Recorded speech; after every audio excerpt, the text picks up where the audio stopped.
Grinstead.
for two, and that's wide of the upright. That's probably the biggest pull we've ever had.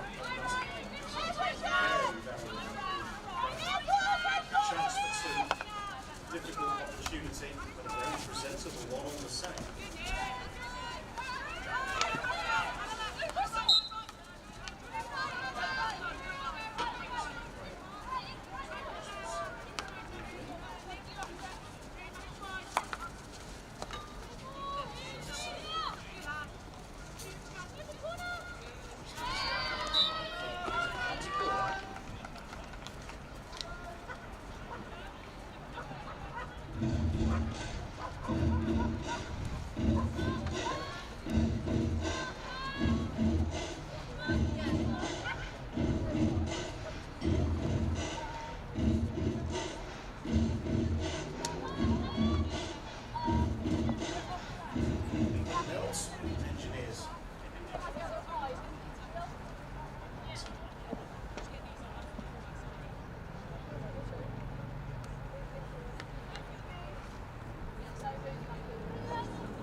Going over to place the ball.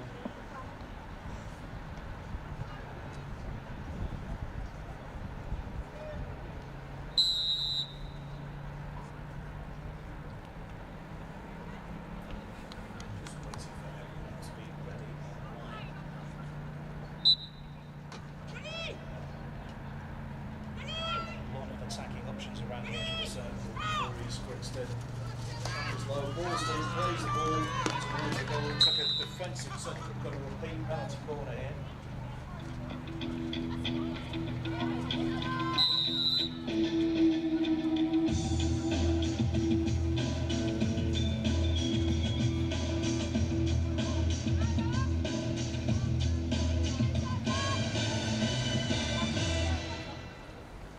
Let's go, Beeston! Ready?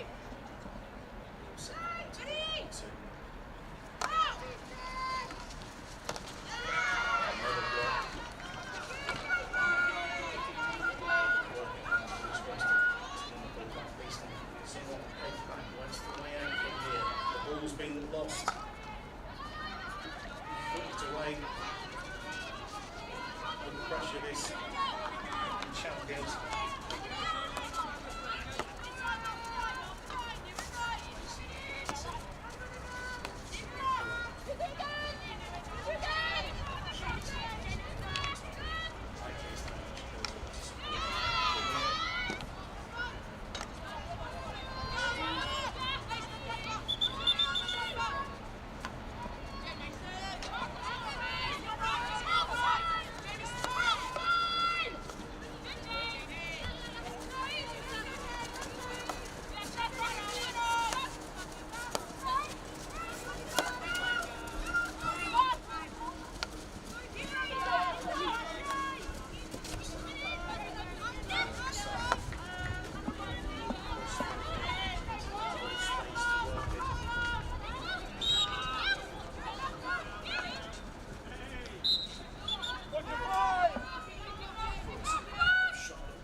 Beeston play along here. Tapped in for the sure it is.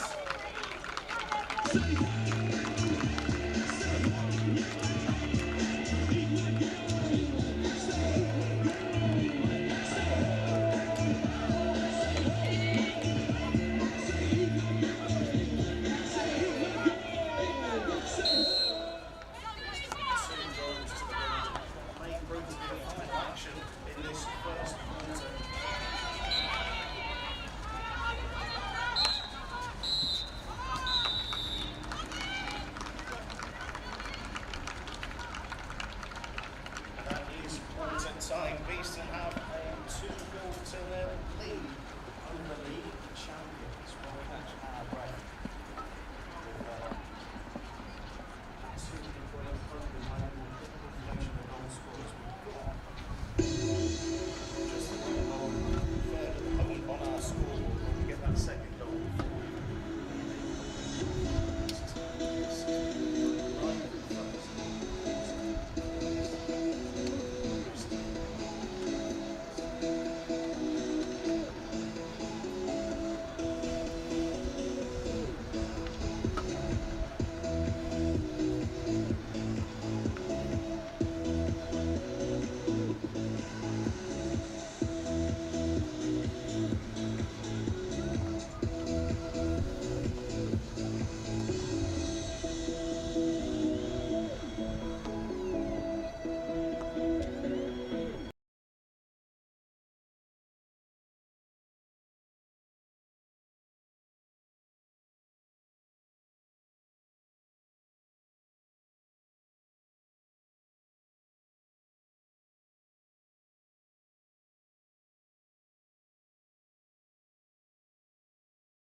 Second goal for Beeston.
fighting their way through pretty well here.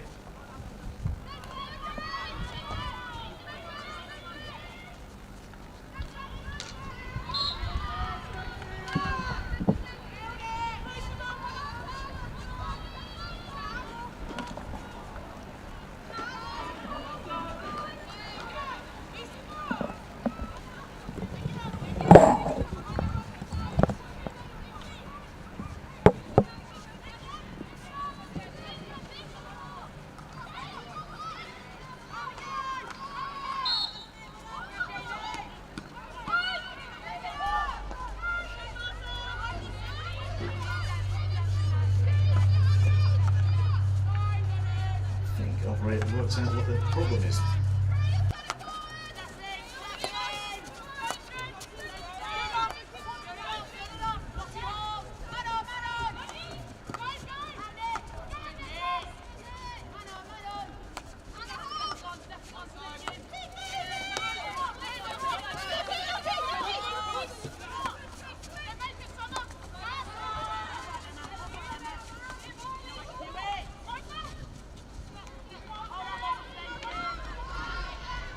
He's working very hard around the edge of the circle, looking to find a way in, and maybe a third goal, but that wasn't to be.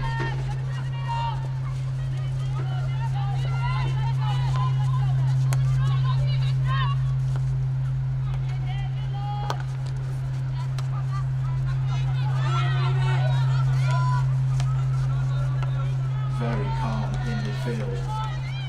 Beeston, this is a great performance from them so far. Nice diagonal ball, it's out of play.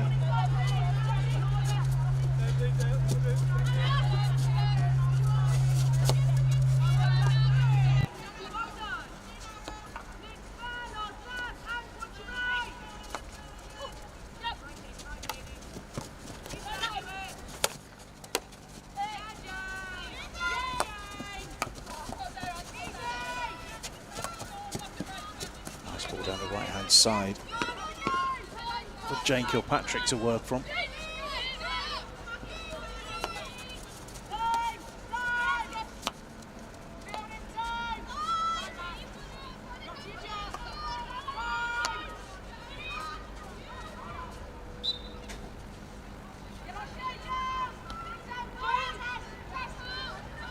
Diagonal ball in towards the top of the circle, flipped through. Still in Beeston possession across the face of goal and turn behind.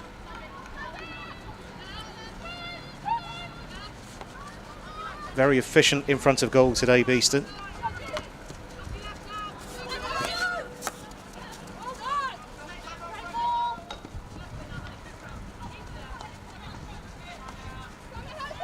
He's Grinstead around the edge of the circle. Ball is taking a couple of touches and it looks as if we're going to have another penalty corner here.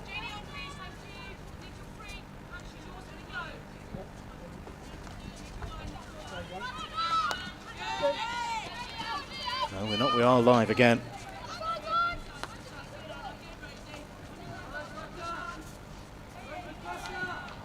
Ball over on the right-hand side of the field now.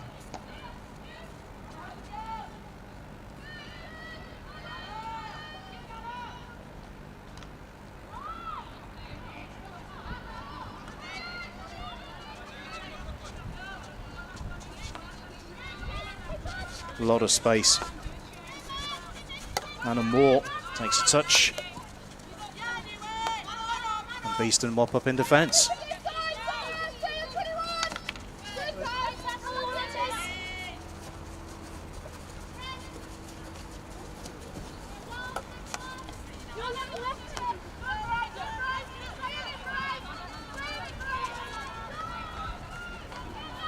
"26 minutes completed. Good battle on the far side of the field, and Beeston have come off the better for it. East Grinstead though win the ball back very quickly. Great game, very competitive. First half an hour of play. Nice turn.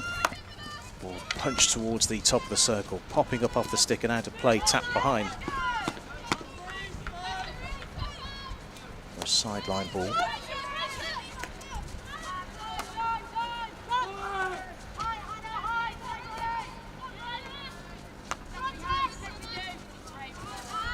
Very neat.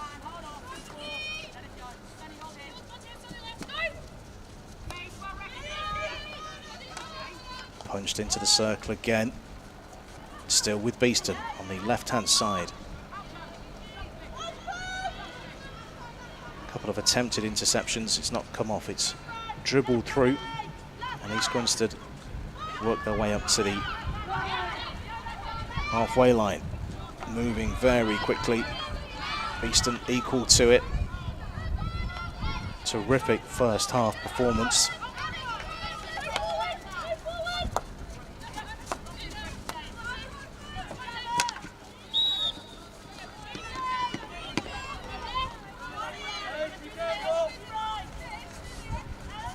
If you're just joining us,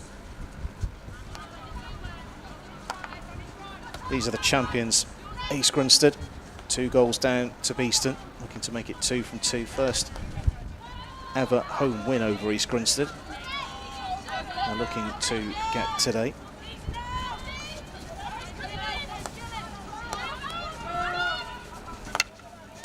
I've mentioned a little earlier, but you may have not heard me. It's been a very busy summer for East Grinstead in the transfer market. A couple of departures. Harriet Mitchell to Barnes, Ruth Gordon to Teddington, Laura Myers has left, Lydia McDonald to Wimbledon, Conata Gomez has gone, Amelia Tate to Durham University. And probably the pick of the transfers for East Grinstead incoming is Grace Paulston, the England and Great Britain international. Very decorated player and very, very good on penalty corners. Beeston departing. Paige Gill has gone to Wimbledon, Sophie Robinson has retired, Maddie Pendle, Jess Hood and Harriet Dugan have all departed as well. That ball is crunched up towards the baseline at the far end of the field, but through and out of play for an East Grinstead restart. Angela Chilwell playing at 13 today, joined from Suburban Lions, who won the Western Australia Premier last week. And Katie Mason at 36 joined from Leicester. Lucy Mackey is 1-2-1, new from Trent University. Martha Wong is 17 and under 16 England international, joining from Repton. Those are the players who are in the matchday squad today. Emily Cartwright is signing from Liverpool University. So everything's starting to gel for Beeston as we conclude the 30th minute of play. Beeston 2, East Grinstead 0.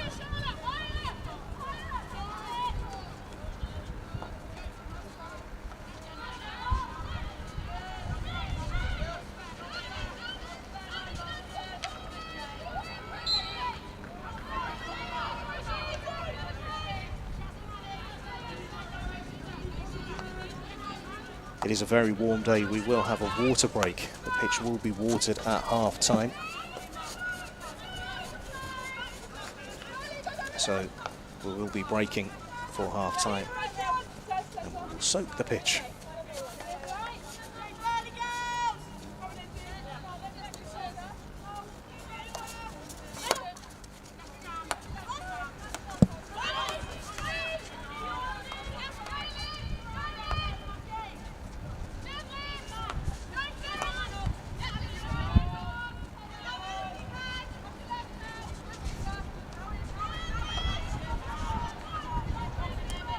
Again, plenty of time to work things around the back for Beeston.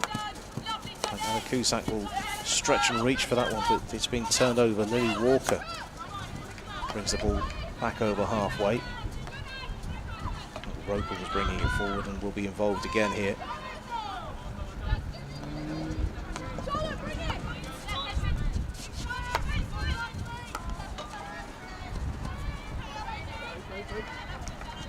Interesting defensive style. I think it was more getting out of the way than trying to make the tackle. A couple of challenges coming in as the ball came towards the edge of the circle. And look at the numbers trying to pressure, particularly Guadalupe Fernandez-Lacourt, Argentina international, trying to make things happen far, far up the field. Beeston 2, East Grinstead 0.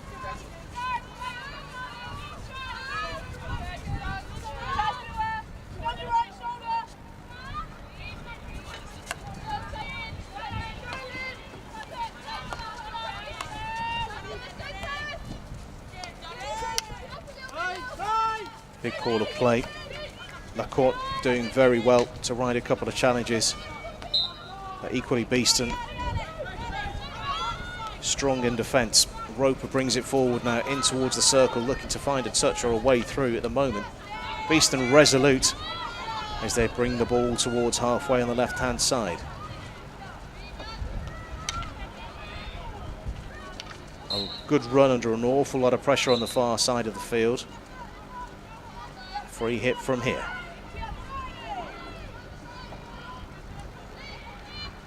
Run allowed to continue. Swing of the stick towards the ball, but no connection made, and East Grinstead will bring the ball out towards their 23-metre line. 2 minutes until half-time.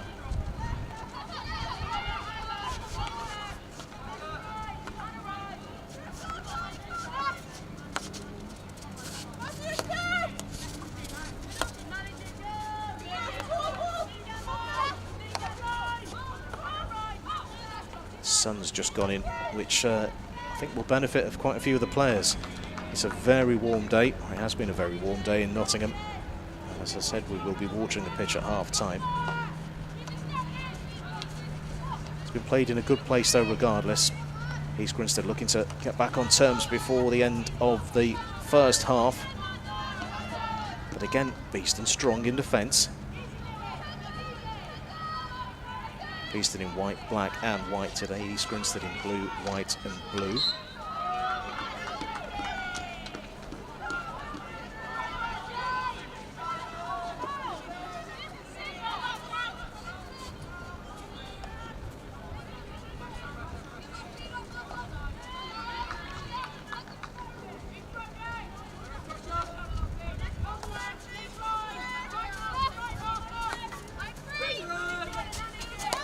There's a ball for Charlotte Watkins to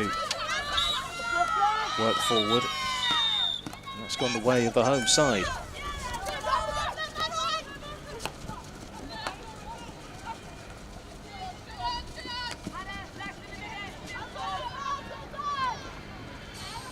Wong is number 17 on her back, but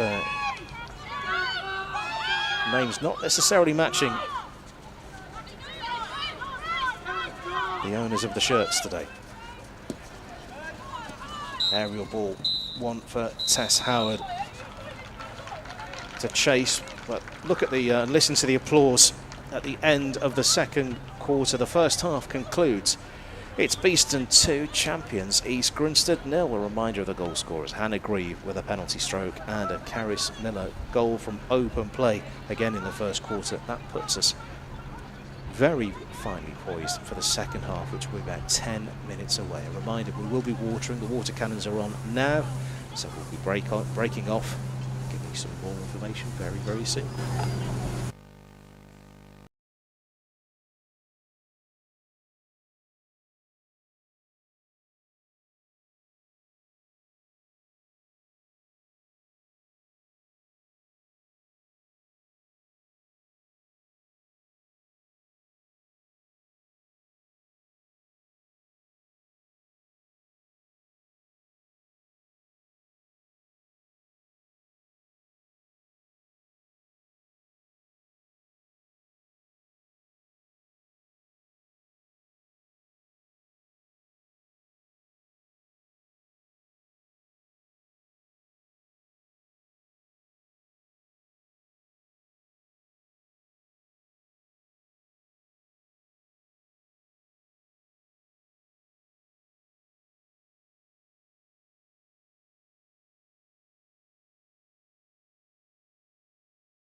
Hello everyone, welcome back to BTV. I'm Andy Day, sitting in the hot seat at Nottingham Hockey Centre on the halfway line in the chapel, watching what's turning out to be a remarkable game between Beeston and East Grinstead. A reminder, East Grinstead are the league champions.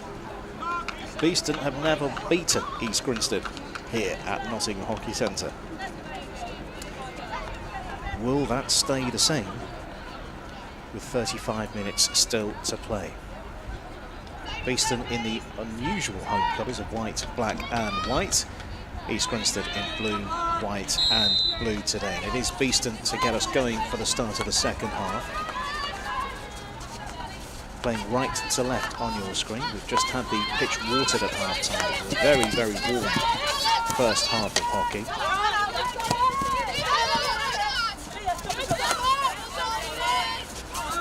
So I have some other news to bring you as well. There was a green card shown at half time. We'll get more detail on that, because it's an East Grinstead player who has been shown the green card.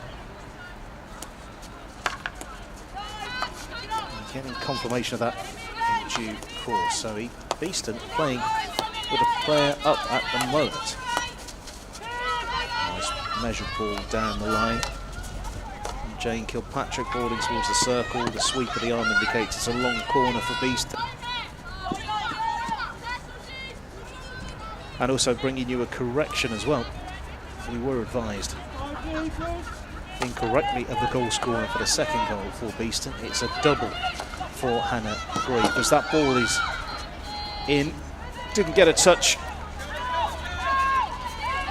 So it will be a defensive hit out for East Grinstead.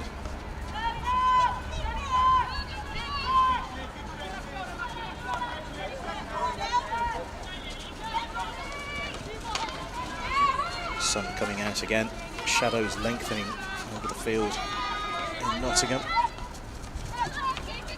Beeston very strong in midfield. Bringing you confirmation it was Charlotte Watkins who has been shown the green card. That is probably due to a lapse in about 10 to 15 seconds time. It was shown apparently at half time. Right, there it is. The suspension is over. Watkins returns it 11 versus 11. Ball into the circle. Watching the umpire's reaction, it is a defensive hit for Beeston again. 2 goals for Hannah Green. Penalty, stroke and a goal from open play.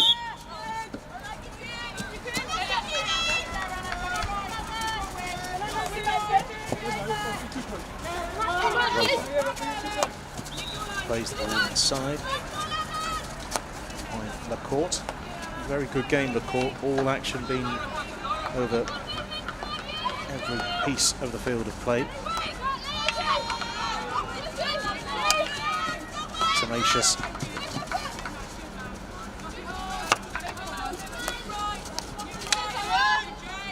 Appeal. It's kept in by Summer Knight Thompson. To the top of the circle. Got a penalty corner, first of the second half.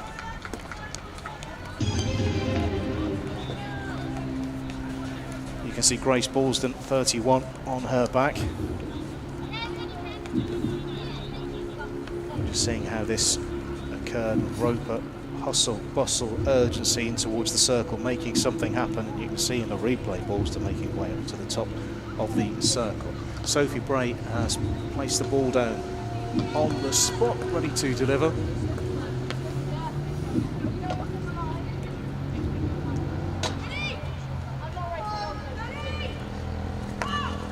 It's out, hammered, and then tapped in.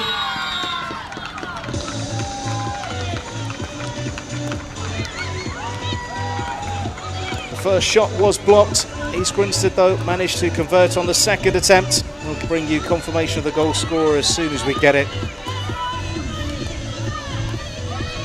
There's the first block, and then played in. I think that's a touch from Tess Howard to get the opening goal of the second half. Game on Just the one goal in it now.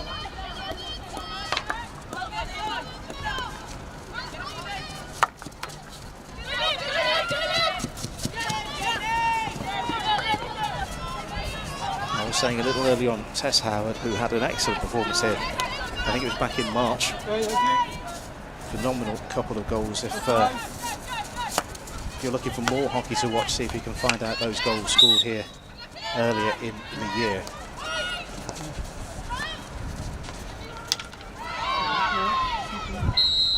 Penalty corner for Beeston.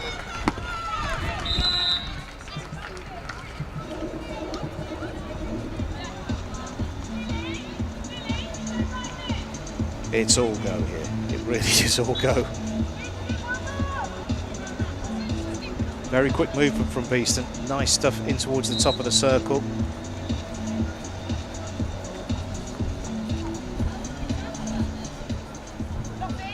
Umpire's just going over. Make sure everything's all right. Taking a little while for the East Grinstead players to get their equipment ready to defend this penalty corner.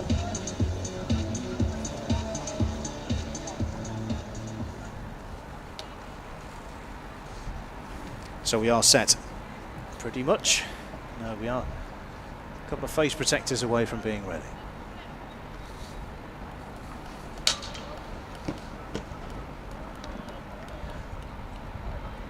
Looks like it could be just left of centre, this one. We'll know very, very soon which direction it is going. It's going to the very left. It's a nice routine played in towards goal. It's been turned behind for a long corner. Very smart play from Beeston. Good disguise there. There was a cluster of players on the edge of the circle, but they were all disguised players.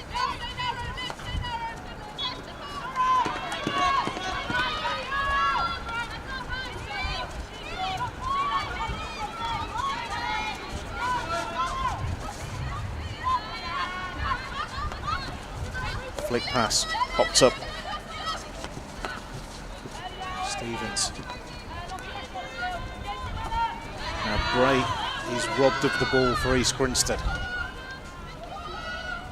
Kuzak taking the ball into the corner. He's turned over, but there's an awful lot of pressure coming from Beeston to try and win the ball back high up the field. I must say East Grinstead have done well. It's a turnover pretty much on halfway.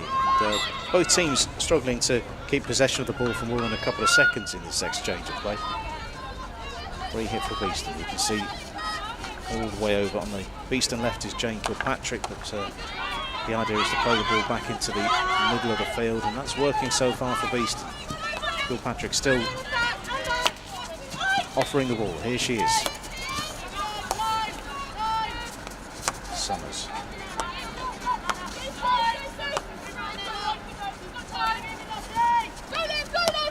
The lads have run quite a long way with the ball. Nice idea from Kilpatrick. Just not quite the right angle. It will be a sideline ball for East Grinstead.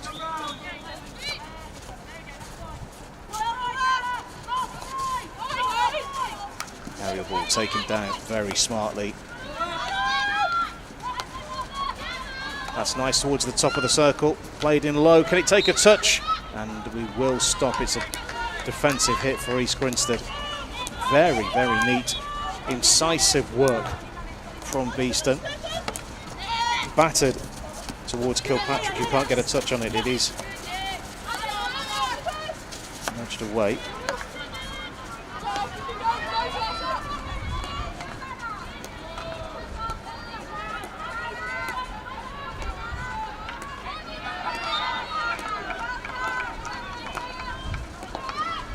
Having to extend to keep the ball in possession, East Grinstead. And turned over. Only 44 minutes complete on BTV, first of two fixtures today. Both Beeston and East Grinstead. The women's fixture beginning at 4 o'clock British summer time. And it will be a 6 p.m. second match for Beeston's men versus that East Grinstead equipment.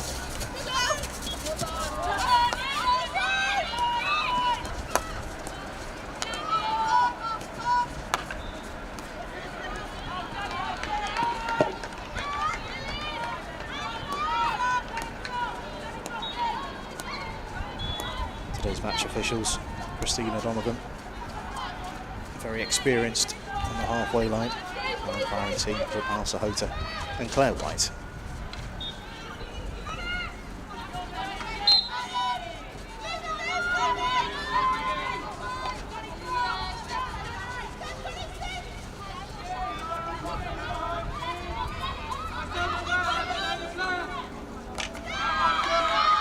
Nice turnover, and that was well appreciated by the crowd. Burrell, the captain, earning a free hit in a dangerous position.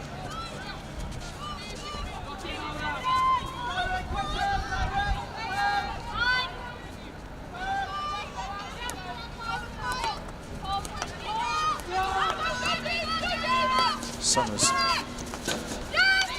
runs into a little bit of trouble.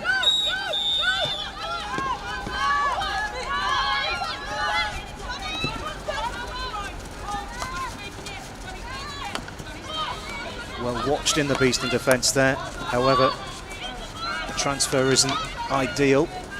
And here comes the energy from the champions towards the top of the circle. Very, very important touch, stopping it, getting...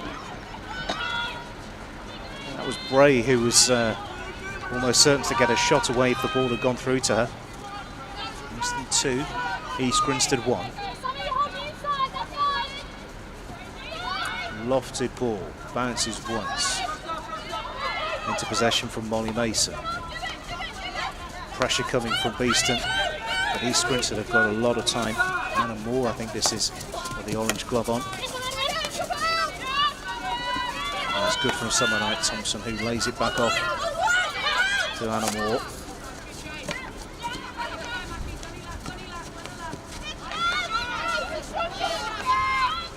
Right into trouble, East Grinstead midfield. Who got the final touch off that?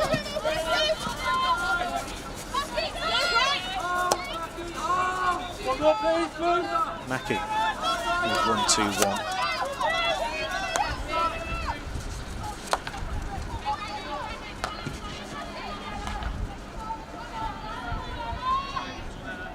So now to travel a long way. Restart from East Grinstead.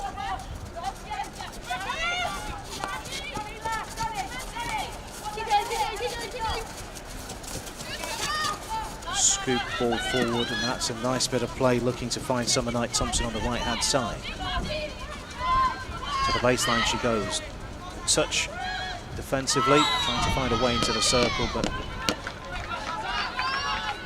illegally. And Beeston's defence, little tap of the hands there of appreciation.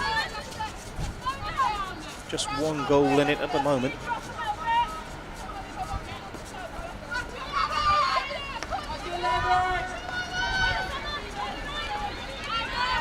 48th minute on BTV. Nice. Down the Beeston right hand side. Now here comes the pace. Support is coming in the middle. Unit, I think that is on the far side.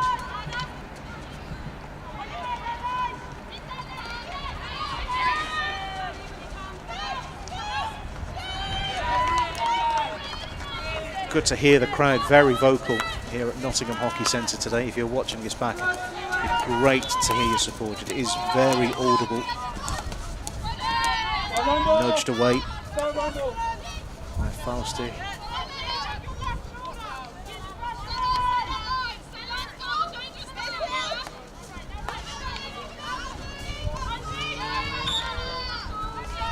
By pointing the way of the boulevard end, it was an East Grinstead free hit, and they're looking to take it quickly, but possibly too quickly, as Beeston are able to snap into gear, trying to engineer a mistake on that 23-metre line.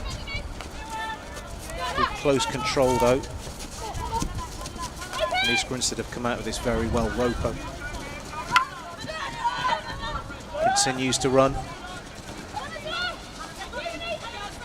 Looking to twist and turn. Shielding the ball. Moore.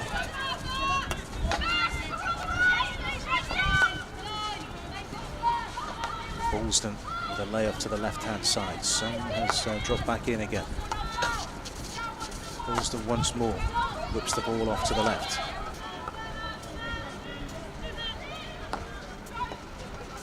Just a tiny touch too much, and there's good mopping up from Grieve. That is who's already scored 2 goals in this game today. Put Beeston into a 2-goal lead. Next break coming in play at 52.5 minutes.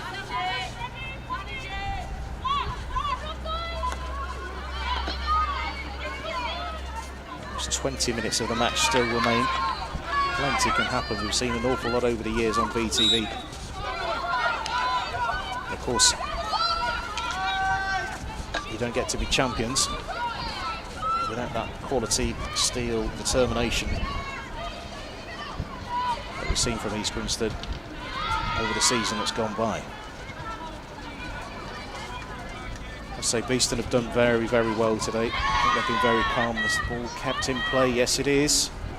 That run is continuing. Support isn't there, and East Grinstead mop up the court, who's been outstanding today for East Grinstead.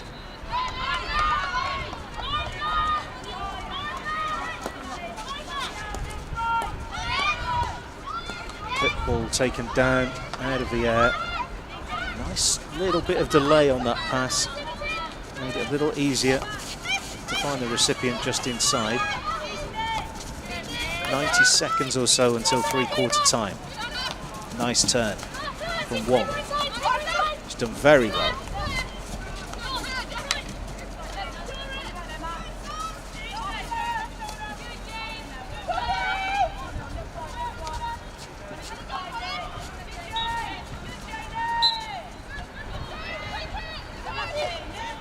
He's going to get us going again.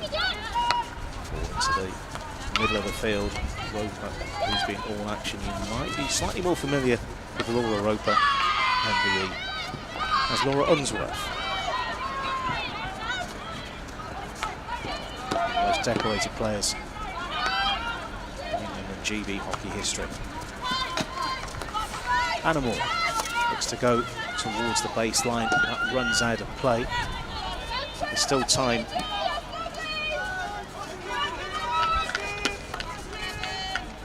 For a bit of activity towards the end of the half. I think we're waiting for a ball. There we go. Clever this from Beeston.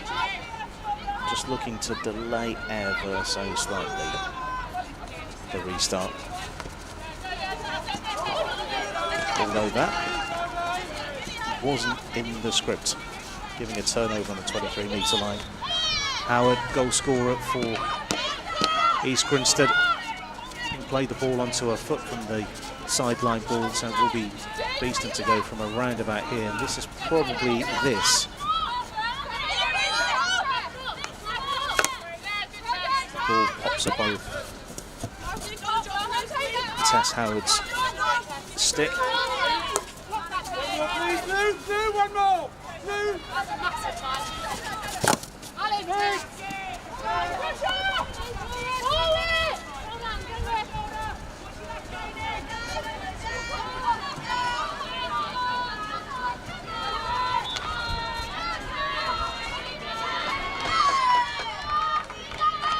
Your match clock is on 52.5 minutes.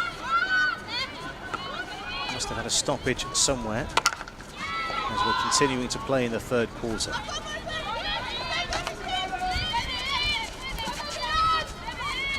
East Grinstead really looking to get back on level terms. Martha Wong has other ideas.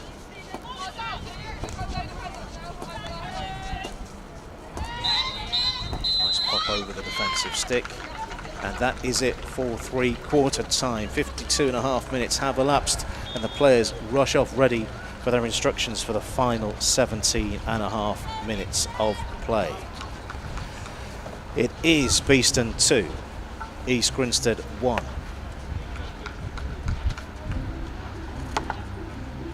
Hannah Grieve with 2 goals in Q1. Tess Howard equalising. Pulling 1 goal back from the penalty corner. The initial penalty corner was blocked. Tess Howard was on the spot to put the ball into the goal. 2-1 with 17.5 minutes to play.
But the teams are making their way out for the final 17.5 minutes of play.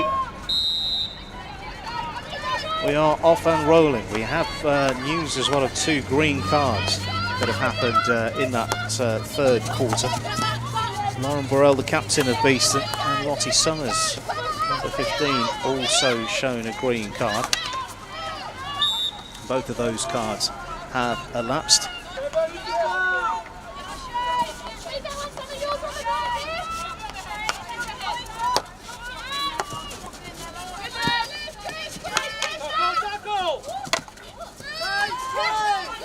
East Grinstead working it down the right-hand side. The court towards goal scorer Howard. And there's a defensive hit out for Beeston.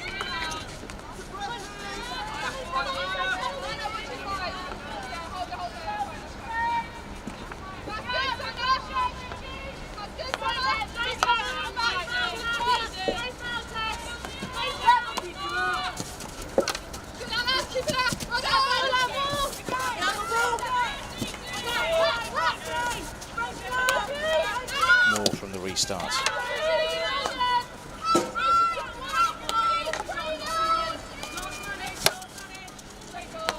Nice ball towards the top of the circle.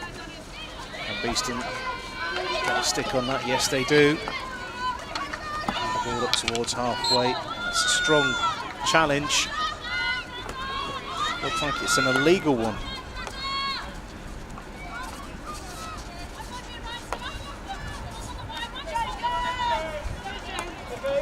1-2-1 is Lucy Macking, one of the new players. She's arrived from Trent University.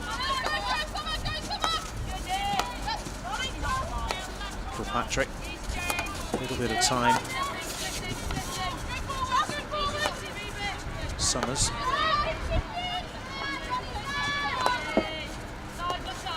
Summers again. Kilpatrick moving forward to take the ball, just shields it very well and is away this time.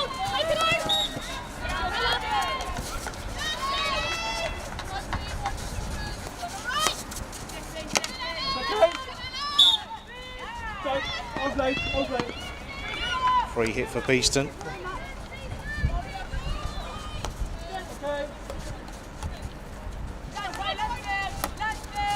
Patrick again with a restart. Just trying to stretch this East Grinstead defence. The longer that Beeston can go retaining the ball, the better. That will not help things. 56th minute on BTV, first of 2 fixtures today. Do stick on this stream if you want to watch also Beeston's men. That's nice. Kilpatrick working away to the edge of the circle. Just an important touch, but nudged behind for a long corner.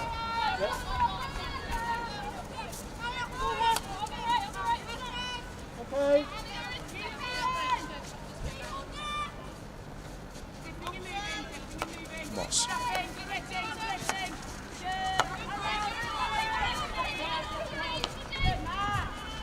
Beeston using a lot of the field to tire out this East Grinstead defence.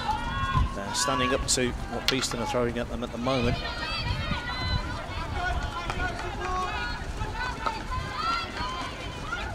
There's a slip. Great.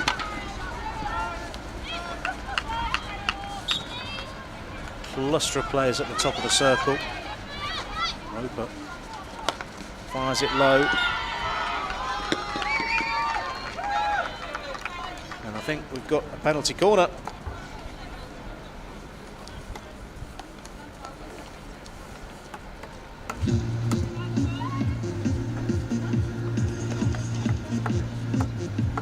Very, very congested edge of the circle. Here's Roper. Does that find? Does it find a foot on the way through? May. Beeston looking to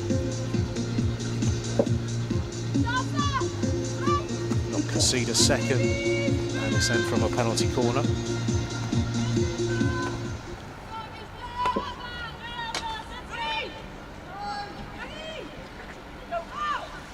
Slow ball to the right. Long corner, well defended from Beeston. And again, a very, very loud cheer of support. You don't often always see the level of support that's here for Beeston. Ball is in the circle. And it is a defensive hit out. You don't always see the support. What you can see are the supporters on the benches on the far side of the field. What you can't see is the supporters on the roof of the stick and the pitcher.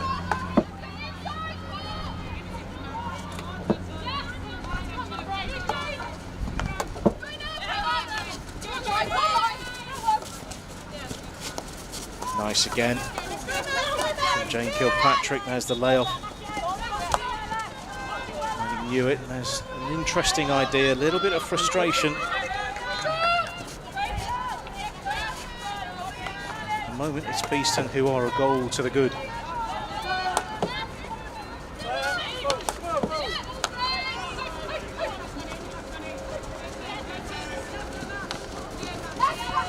Important touch on the 23-metre line.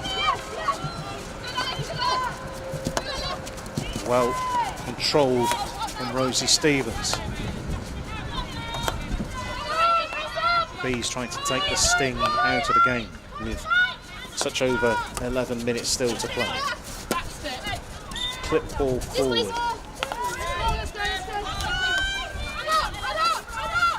More. Might have been a bit of a reverse stick. That's what's given her a free hit away. Very bright conditions. Difficult to see out there at Nottingham Hockey Centre today. Good chase on the far side of the field. Who gets there first? Beeston not only win that, they also win the free hit, chopping and turning into the circle. There's a layoff shooting opportunity here. There's a little bit of disbelief. The free hit is awarded to East Grinstead. That's a really nice touch from Bray towards Howard. Howard making her way to the edge of the circle, goes down under pressure, but the umpire's arms are outstretched. Meaning no foul, play on.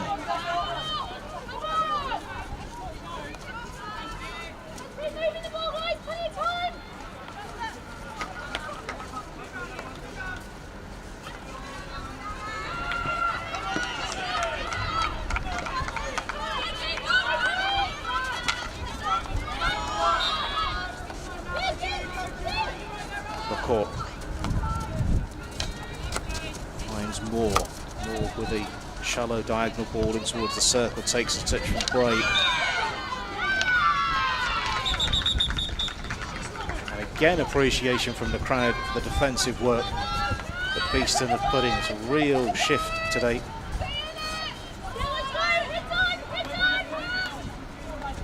Lofted ball towards halfway, bounces once, twice, and is allowed to roll on.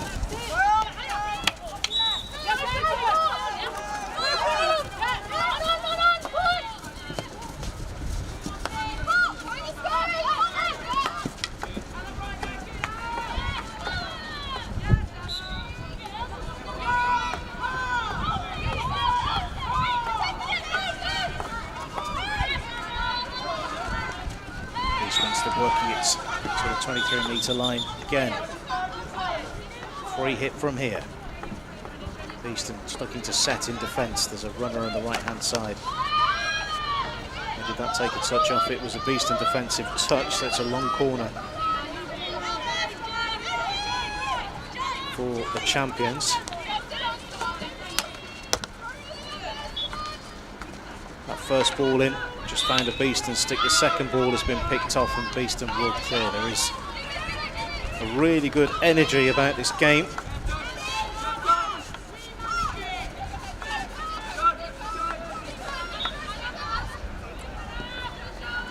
Ball bouncing a couple of times, chopped. But the attempted chop to keep the ball in play didn't come off. Caris Miller.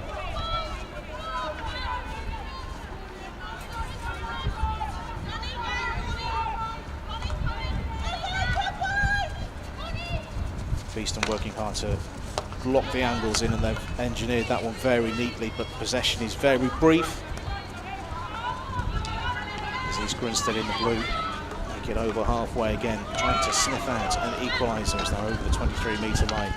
Beeston snapping into defence again. Very energetic defensive performance from Beeston. Can they keep out the champions for another 7 minutes or so? Which would be a famous victory. Or can East Grinstead find something in a champion spirit? But this is a nice ball forward. I don't think it's just quite right. Angela Chilwell, 13 on her back. New recruit, Angela Chilwell from Suburban Lions. Won the Western Australia Prem last weekend.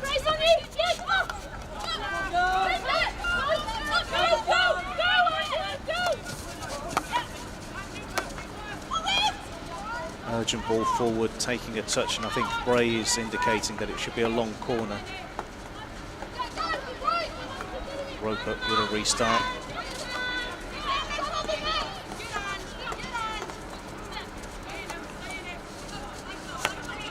Beeston.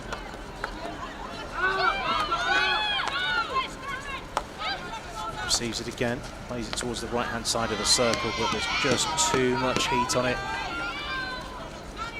for Roper to pick up.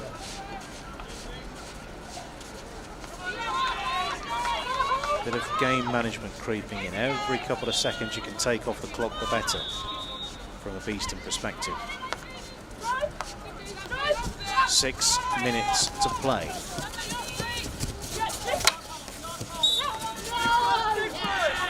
Roper thought she'd won the ball back.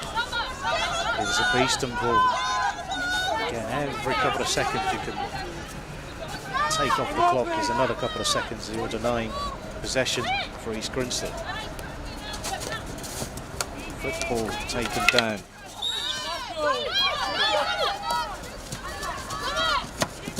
Having to keep 10 metres away. Rosie Stevens, I think she's done the job there. Beeston turnover in midfield. Stevens picks it up. Just shields the ball. Calls of hold it, hold it.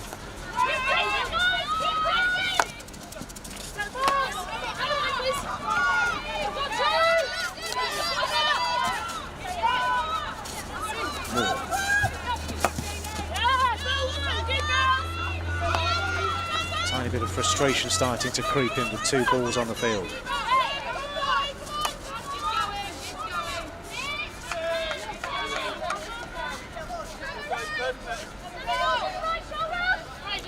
Mills looks to defend. She's been bypassed. Mackie is dispossessed. 2 opportunities to get the ball from a Beeston perspective. It is turned over on the 3rd one. Real hustle and harry from Sophie Bray, who's been prolific over the years. There was a spell where she seemed to score every time she made the trip to Nottingham Hockey Centre.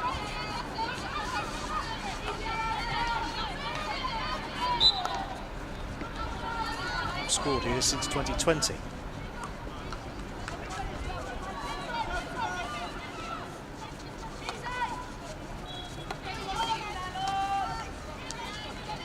Intelligent play from Beeston, working it all the way out to the outside, keeping the movement close to the stick, making it difficult to get a challenge in. However, East Grinstead will get a chance here. Now, do they go more direct from this chance of the restart? Got a feeling that there may be an aerial ball coming soon, so Beeston looking to really snaffle that opportunity and win the ball back high up the field. It will be a turnover. It won't be a turnover for Beeston, it will be a free hit for East Grinstead. Bouncing ball out of play in front of the dugouts. Time for another couple of substitutions for Beeston.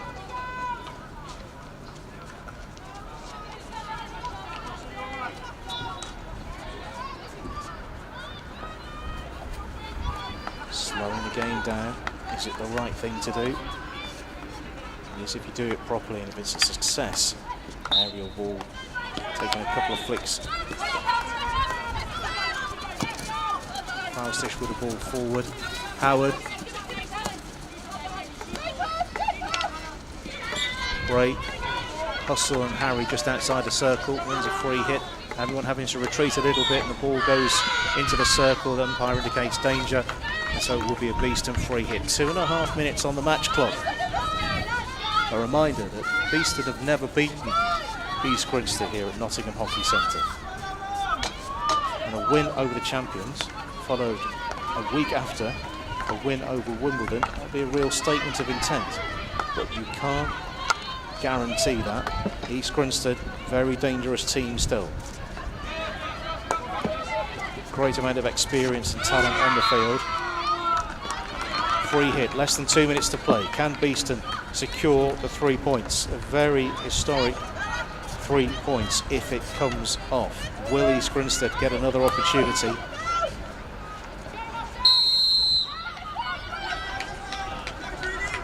Roper moves quickly. Howard turns, tries to put the ball into the circle, but that's the wrong direction and Howard goes down. And I think we're looking for time off here. That's an injury for Howard. Might be hamstring, it could be a toe, not sure, but she did seem to go down under no challenge. Our match clock continues to tick, although we've got probably about 15-20 seconds to wind back on that. Howard.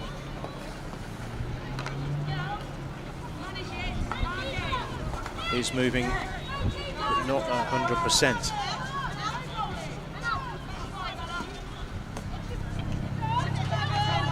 Clock is stopped, the match clock is stopped. We won't be able to get an update as to the real position of the game, so we're waiting for the umpire's whistle that will tell us the end of the game. We're not able to count that down as the ball goes into the 23-metre line. Can Beeston turn it over high up the field? No, they can't. East Grinstead with possibly one more opportunity to cross the halfway line, which they do. Beeston gets a touch in, knocks the ball out of play. East Grinstead really pressing. And I think it's turned over.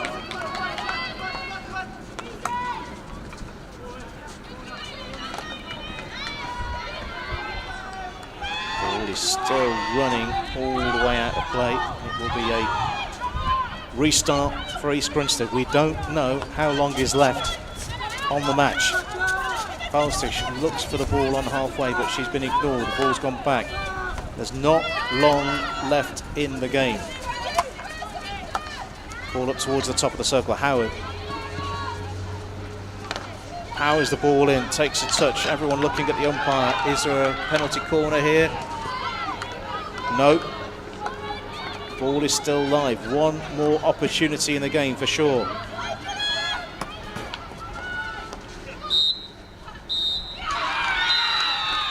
And cheers and celebrations as the game is over. 3 points to Beeston. A second 2-1 victory in 7 days. And an important victory at that over the champions. If we can flash up the match information, I'll give you a very, very brief roundup because we need to prepare for the next game. Not to detract from this, it's a huge win for Beeston at home over East Grinstead today. Hannah Grieve with 2 goals in the first quarter, one from a penalty stroke, one from open play. Tess Howard replying with a finish from a penalty corner in quarter 3. But it wasn't to be for the champions. A debut victory for Beeston over East Grinstead women here at Nottingham Hockey Centre. In a few moments' time, we will be watering the pitch and also preparing for the turn of the men to play East Grinstead here. We'll prepare for that. We need to disappear off air. So do stay with the stream and we'll be back with you on BTV.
not great though. You can see the sun setting in the distance.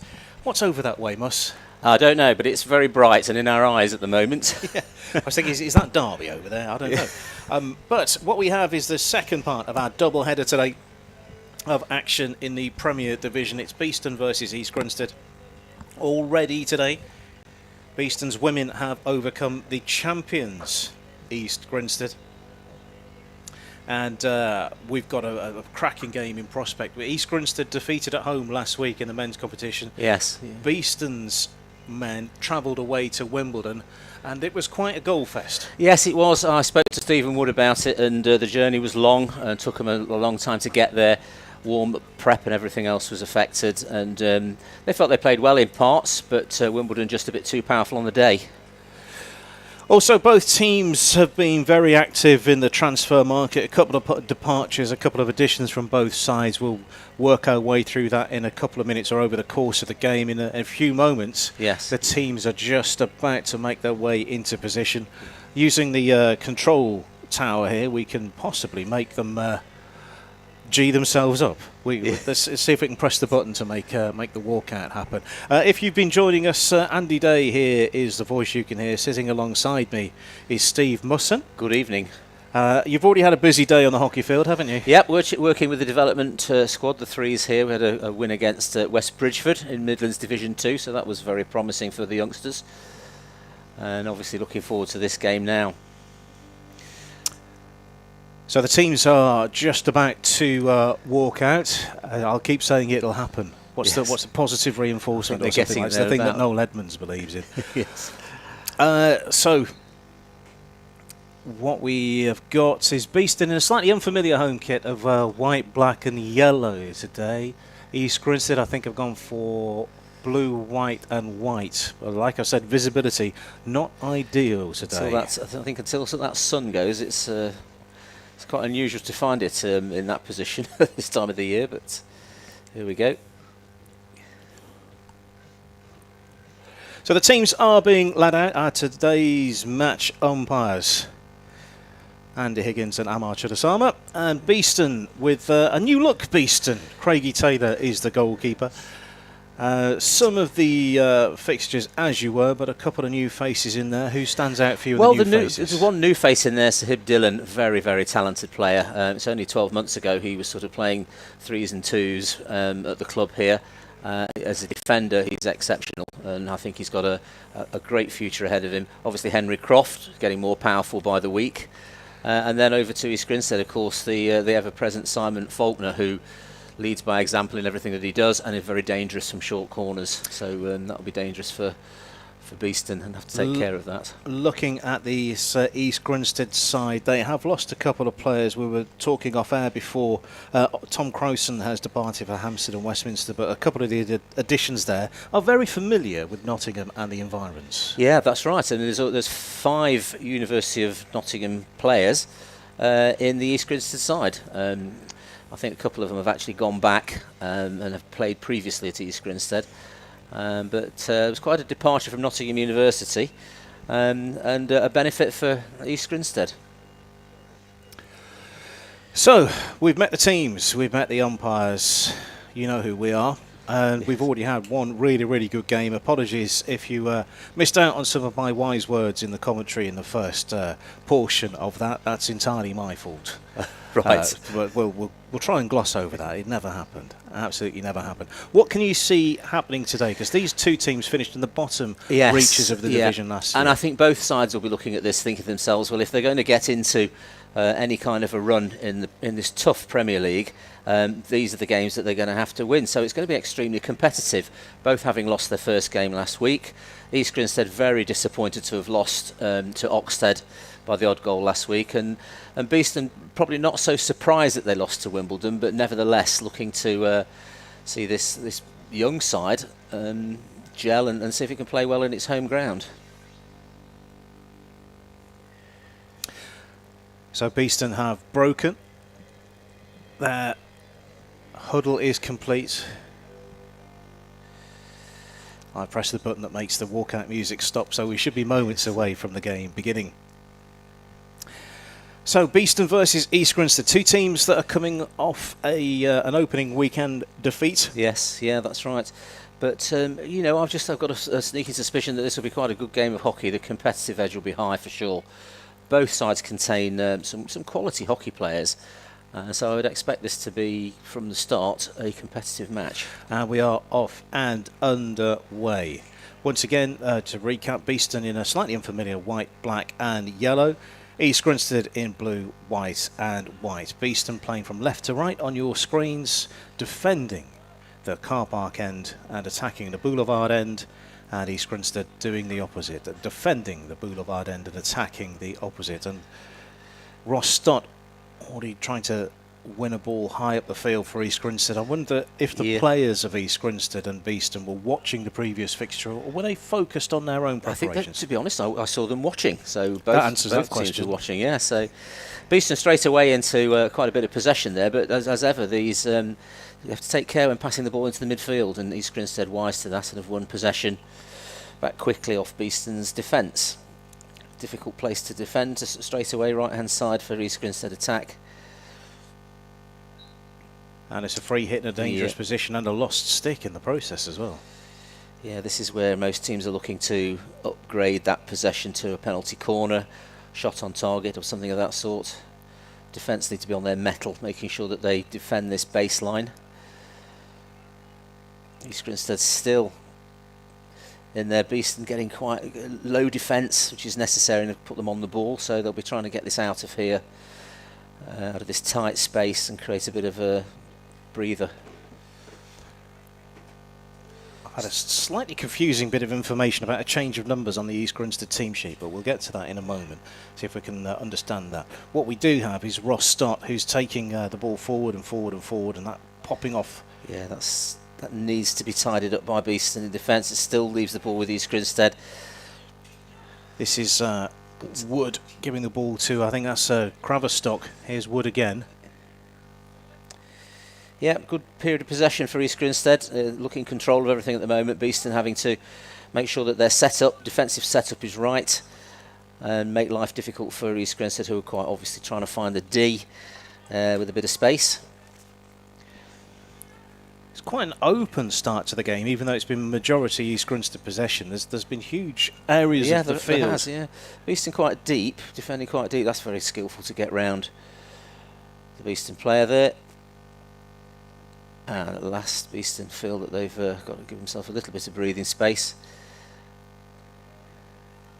But very quickly turn that ball over. Oh, there's two turnovers in quick succession there. And a long blow on the whistle. We have I think, was that a card shown? I'm not sure. We do have a departing player from East Grinstead. That's right, yeah. And taking his sit is Simon Faulkner. Oh, and there we go.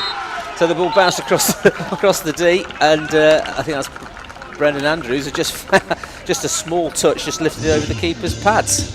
So that's an encouraging start from a bit of a strange breakaway, but nevertheless. We're seeing the focus on the captain Gareth Griffiths here. We'll see better on the replay. I was focused on obviously the player going off for the green card. It is. That's Brendan Andrews, I think.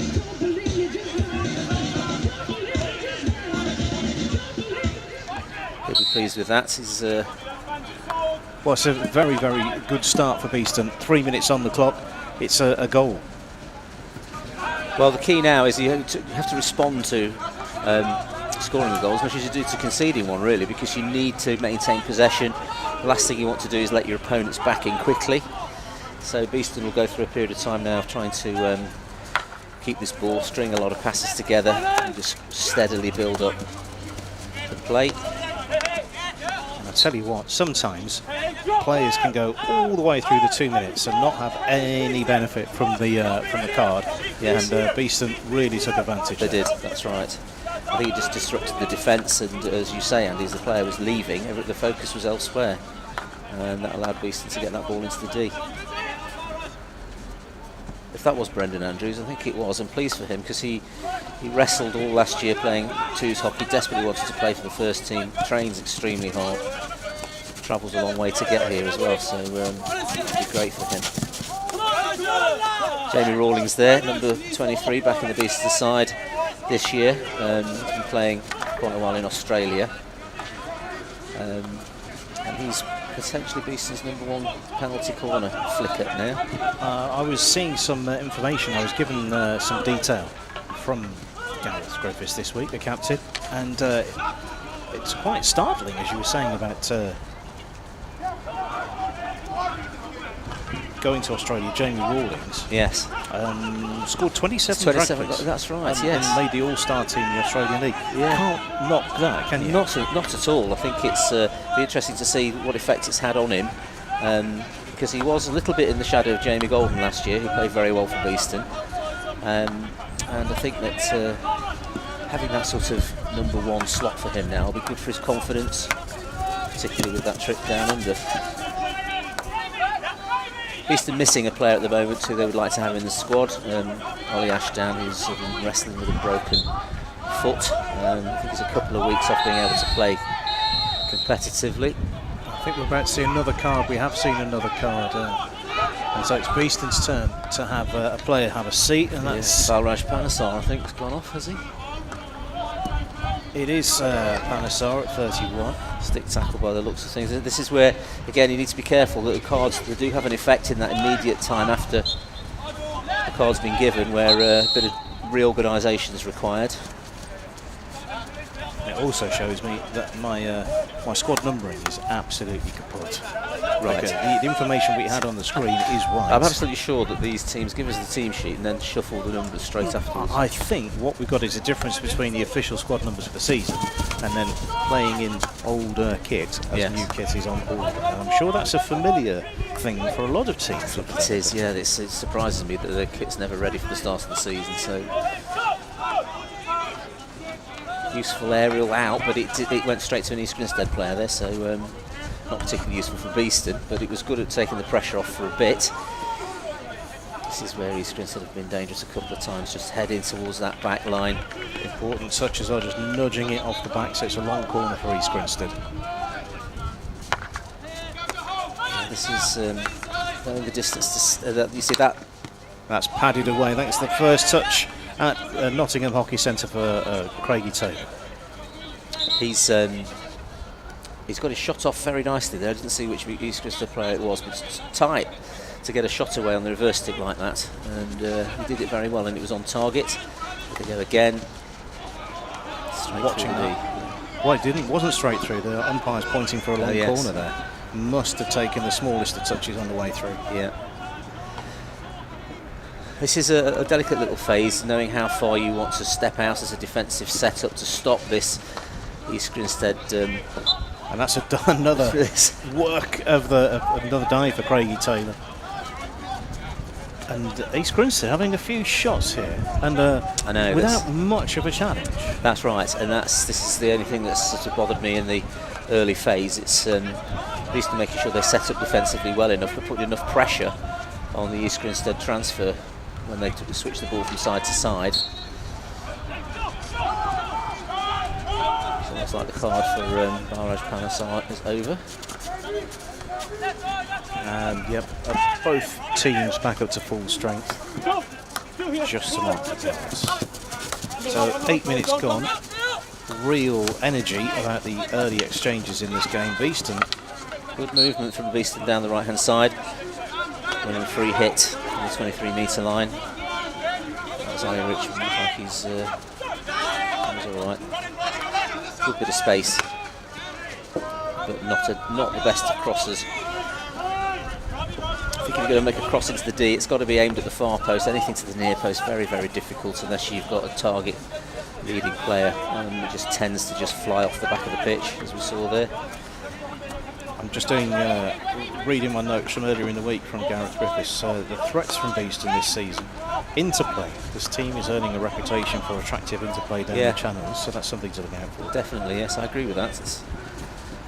And also, as we're watching this from East Grinstead as the sun disappears behind a cloud, which is good news for us. You can see better now. New look Beeston hoping to be more defensively robust. Well, here's a challenge that East Grinstead are putting towards them. There's the ball across the top of the circle. There's a diving opportunity, and there's another good intervention from Craigie Taylor in the Beeston goal. Yeah, I think one of the problems here is Beeston are giving East Grinstead too much time on the ball. There's not enough pressure on the ball carrier, and so they're able to connect a lot of passes, and it's put them in the D 5 or 6 times. So when you see that kind of pattern happening, it only tends to be a matter of time before something happens, like a penalty corner or the goal. There's some berries on that, as they say in Australia. Yes. Yeah, this new style of throwing the ball to high forwards and the rule that's come into play this year, just making sure that the right player receives it and is not interfering with the receipt by the leading player. And you saw there Henry Croft just interfered with the defender's line of sight. Good turn, and a good connection. Again, just this familiar pattern that we've seen. Nice little dump ball there, creating a bit of space for East Grinstead to continue to pressure towards the D. There's Phillips, whose progress was stopped. There's a nice quick restart as Yeah, well. definitely. Space on the right hand side. Support's coming in. It's towards the top of the circle. It was left. Yes, at the moment Beeston are only sort of picking the ball up off bits and pieces and loose stuff. They're not actually stepping out, making tackles and repossessing, as I'm sure they would want to do. One of my ways of analysing the game is, where is the ball? If we were to draw a line across the field, where has the ball been? And I would say on the Beeston 23. Yeah, I think that's right. And East Grinstead's high pitch transferring of the ball has been very good and quite accurate as well. They've not really had too many turnovers. Again, they're in a good position for a restart. There it is in the D again. Just having to be very careful. Keep your feet out the way, the Beeston defenders. It's fair to say that of the two goalkeepers, one's been busier than the other. Definitely. However, the less busy one is the one that's conceded. It's strange how that happens, isn't it? This is the type of play that Beeston have been looking to get better and better at. This interplay, as Gareth Griffiths was telling us. Not quite the plan, but it's still with Beeston into the corner as a foul, and we are still playing on. It looks as if we were going to stop. We are on again, right on the baseline in front of the boulevard end. Standing off a bit, not making a tackle that gives them a free hit, and there you go, they've won the ball back. That's good work. So out of the tight space into a bit of area for a transfer, and it takes it to somewhere nice and easy to possess for Beeston. Good little connection. Challenge coming from Jack Webb, I think, telegraphed somewhat. Yeah, good low defence there, and a bit of a breakaway here, and look at the pace. Counter-attack potential, well stepped in. That was Ali Richmond stepped in there, ball to Gareth Griffiths. And coming back into your field of view, number 8, who I understand is Samuel Knight with a headband on. He's really put a shift in to both cover the length of the field in those two moves. Completes a full pitch shuttle run. Both sides working hard to get back into defensive shapes. Good to see, a lot of energy about their setup. Nudged over at the expense of a long corner for East Grinstead. At least the forwards working hard to get back. Now that's where they need to try to break that potential attack down. Oh, a little bit like a stick tackle, but got away with it. Nice idea, first time ball right at the edge of the circle, but there was no blue shirt to receive that. That was risky. Yes, it's Gareth Griffiths not quite in control of the ball there, and I think he'd seen a pass that then vanished before his eyes, and he got caught 2 minds. Almost 14 minutes complete on BTV. Good tackle, good winning of the ball. This is where they need to make this possession count. The idea was there, probably just a couple of cranks more of the dial, and that would have been a good pass. I think they're looking for that counter-attack breakaway from the aerial. It didn't quite come off. 2 aerials they've missed. Yeah, good work, good defensive work there. 3 players on the 2 East Grinstead players. It's just gone East Grinstead's way, but at least Beeston getting into the right sort of position. Note as well about today's crowd as well. Good to see so many people out and about, and I think the balcony is quite busy as well. It is, yeah. And there's a free hit in a risky position. blood. Yeah, I think went a bit too soon. Yeah, it's got straight into the D, and I think didn't move the ball sufficient of a distance for that to blow the rules. So Beeston restart. East Grinstead standing a little bit further off now. That's a bit more room for Beeston to work with. Ball taking a flick of all action. Good, Samuel Knight. Yeah, good skills here. This is a useful place to be. Chance just opening up, and there's an opportunity for the grab back from Beeston high in the circle, but no, it doesn't come off, and there's untidy. Oh, that's very unlucky. I thought that looked was right underneath our position here. I thought it was quite a good tackle, but umpire felt differently. It just, from my point of view, it just didn't feel particularly neat. So that stick clash, I think, as well, Andy. It always gives it away a bit, doesn't it? It's, so here they go again. East Grinstead steady. Build up. They've connected a lot of passes at East Grinstead. I think they'll, from that point of view, they'll be happy with their passing and receiving. It's been pretty good. Again, at this clash of sticks, and of course, the umpires instantly give that to the player on the ball. That was a bit of a weak outlet there. That's goalkeeper's gone to ground, and Beeston somehow come away with the ball.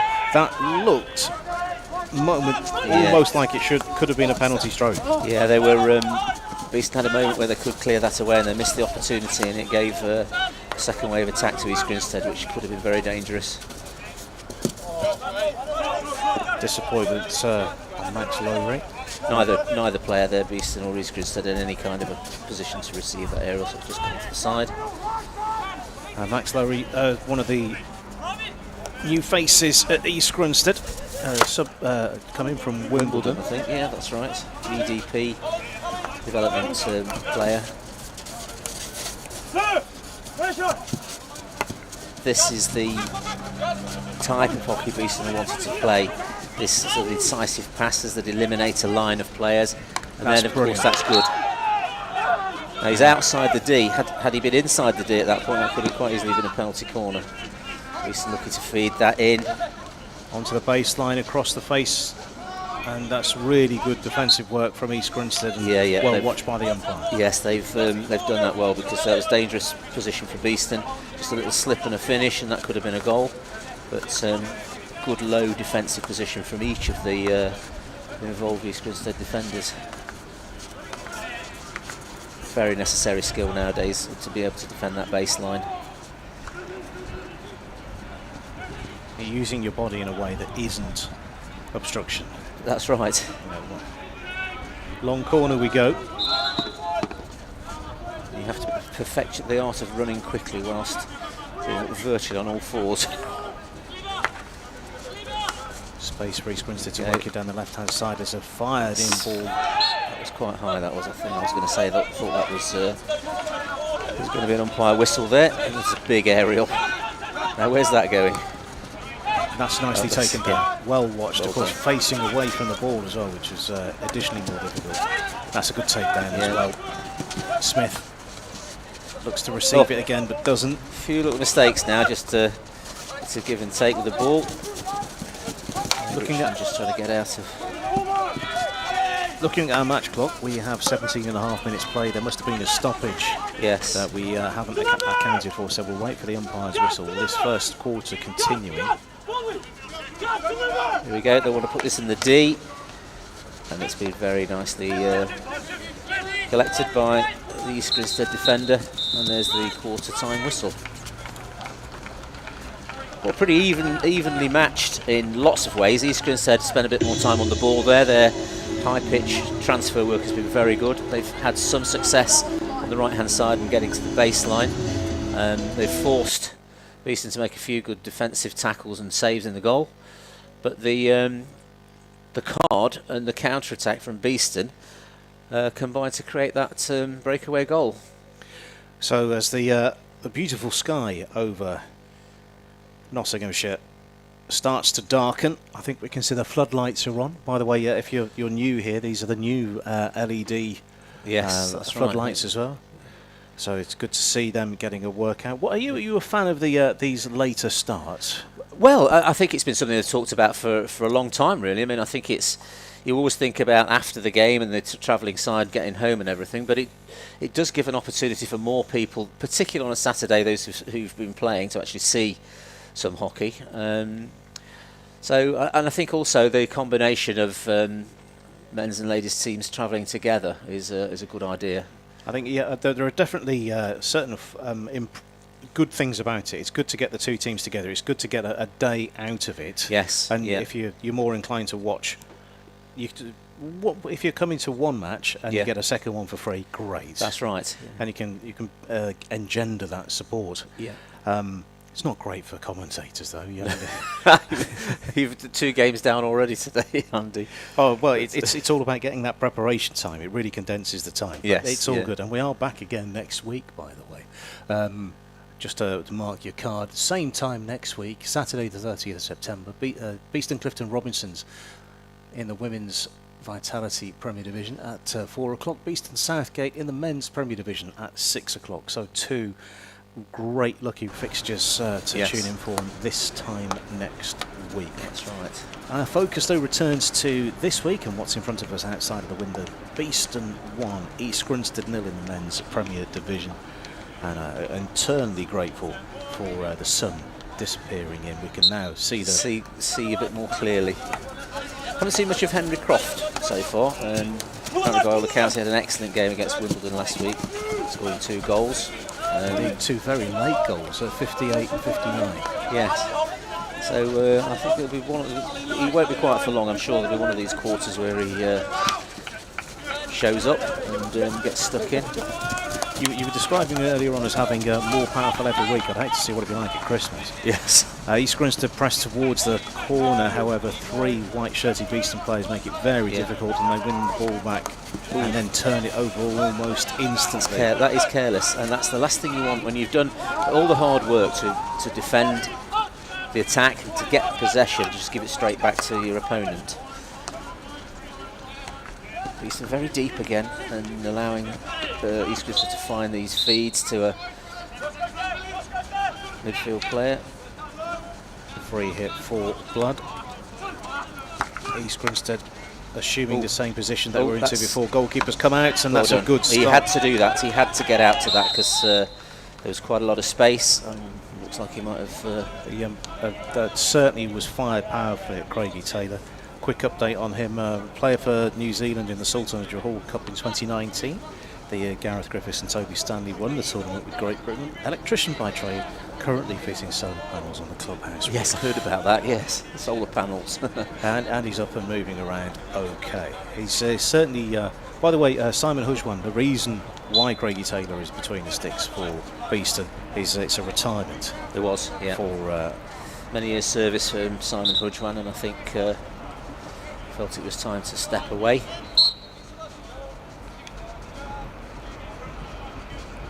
So if you're watching, Hodgie, all the best.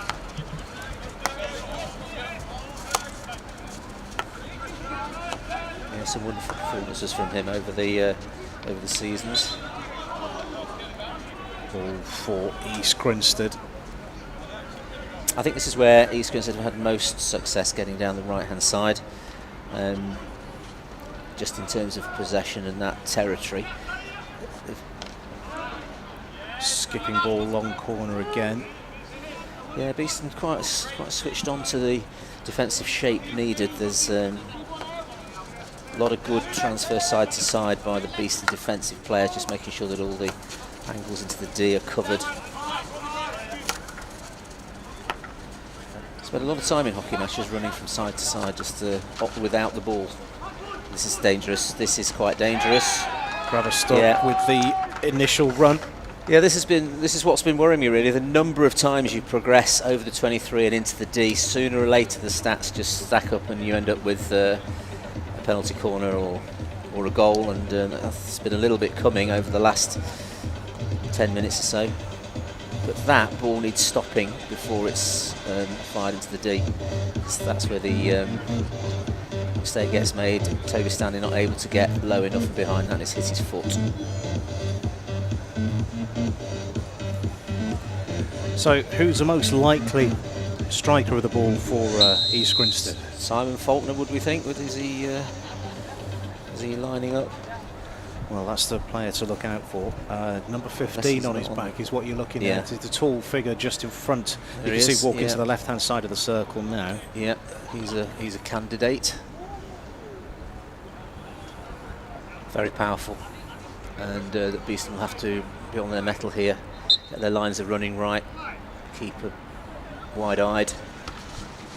As expected, but he's wide. Not got hold of it. He's actually not.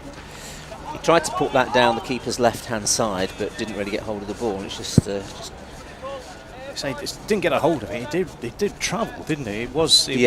I think his normal speed would be probably a bit better than that. He just he didn't get the accuracy either. So it's a very big aerial straight off the side of the pitch.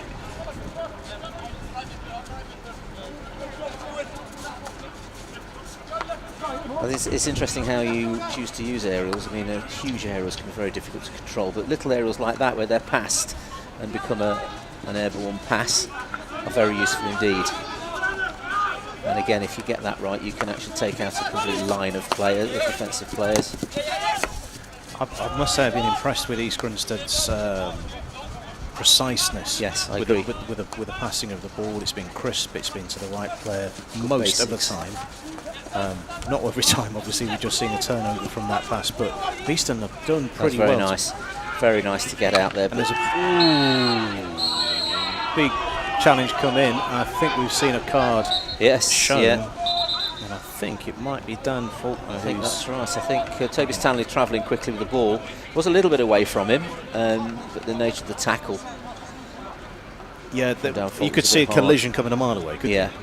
But there was no collision, but it just wasn't controlled. That's right, yeah. So again, another 2 minutes where East Grinstead are going to have to play without with a man down. So Beeston probably will look to try to get this ball higher up the pitch. Certainly East Grinstead have been done once. Yes, they have. Yeah, I think we've seen more of East Grinstead in the Beeston half than the other way around in this quarter of the game. So a little moment like that would have been nice to see Beeston get forward in possession of the ball. But again, to be fair, both sides defending pretty well. There's some good shaped tackles by both sides defensively. There, good steal. 3 men on one there.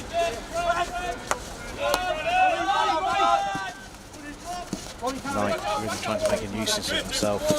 And there's a little shoulder. Probably didn't really have much of a route out of there, so that's probably the best option. But there's a tricky transfer. It could have been a bit more friendly, that pass, I think. It was bouncing all over the place. So 2 green cards to 2 Faulkners for East Grinstead. Yeah, East Grinstead again, good skills, but a good step-in tackle there. Toby Stanley making up for his missed pass earlier. Yeah, just changing the tempo a little bit. It's all right. It's all well and good fast restarts. Sometimes you need to just take a moment and reset, get everybody back into their rightful positions, and then slightly more steady build-up in play. Ben Collinson just not really finding a way forward. But again, we see the aerial. That's a good all-round good play. Oh, that's what a goal! Now that is exactly what I was saying about Henry Croft. I mean, his hitting is outstanding at the moment, and I would not like to be stood in the way of anything that he hits, to be honest. It's such a powerful finish. And just millimetres inside the circle. Can't wait to see that on the replay. Precious little backswing and huge amount of power. Good trap. Bang. Beeston lead by 2-0. That is a very, very good finish indeed from Henry Croft. And not only was it a good goal, it's a very timely goal as well, because East Grinstead weren't knocking on the door so much, but they did have a very good grip on the game. Yes, that's right. They've had a lot of possession. Beeston defended it quite well. They've had the one penalty corner, which didn't work out for them. So to get that second goal, as we say, that takes a little bit of the pressure off. But as we know from hockey matches, two 2 goals is never enough when you've got all of the second half to go. We've sat in this chair, or these chairs, for long enough to know that strange things happen. Yeah. On this field of play. The sun making its final appearance of the day. The long shadows just about visible on the field. And there's definitely daylight now between Beeston and East Grinstead. Beeston lead by 2-0. A little bit more confidence about Beeston's play. Players taking on their opponent, a bit of individual stick skill, good passing around. This is probably 9 or 10 passes, and then there we go, kiss of death, awful aerial.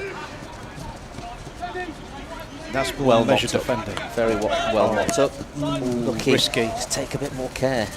Yeah, I must say, Sam Knight in the headband, who you can just see running through the middle of your picture, he's been everywhere. He has. Grinstead. Incredible work rate. Robbie Gleeson out of position, went for a run with the ball, and a bit of work to do to get back into shape. That was a little offload that didn't work. And not quite quick enough there. I think you always have to expect in a Premier League game, the minute you receive that ball, there will be somebody on you.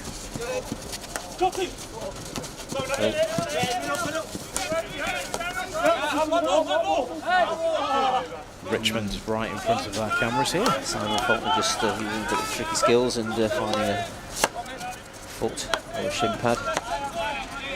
Ooh, that's quite a tight pass across the back, but it's worked out for East Grinstead. And some good skills to get out of there, and a connection made. So this is a good penalty. Yeah, poor tackle. I mean, Beeston tracking back a number of times there didn't look like they were set for tackles, and this is a dangerous moment because, as we know, 2-1, if that's what it goes to, starts to give a bit of confidence to the trailing side. Nice shoulder drop here coming up as well, so just look at that. Yeah, nice stuff to get the angle right for that pass out to the right hand side. And the tackle, not what you'd like. No, when you're sort of scrambling back like that, I think sometimes it's not worth bothering dangling your stick around because it's just going to lead to problems. And so East Grinstead's second penalty corner. Faulkner. Yeah, the likeliest, as mentioned previously, he did have a good attempt earlier on. I don't think he's going to miss his target this time, so somebody in the Beeston defensive setup is going to have to save this if they want to keep it out.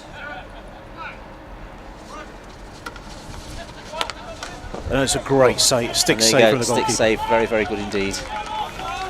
So reacting well, Beeston reacting well to get back into shape very quickly for the long corner. And again, familiar position for East Grinstead, just feeding that ball around. Stick tackle gives Beeston a bit of breathing space.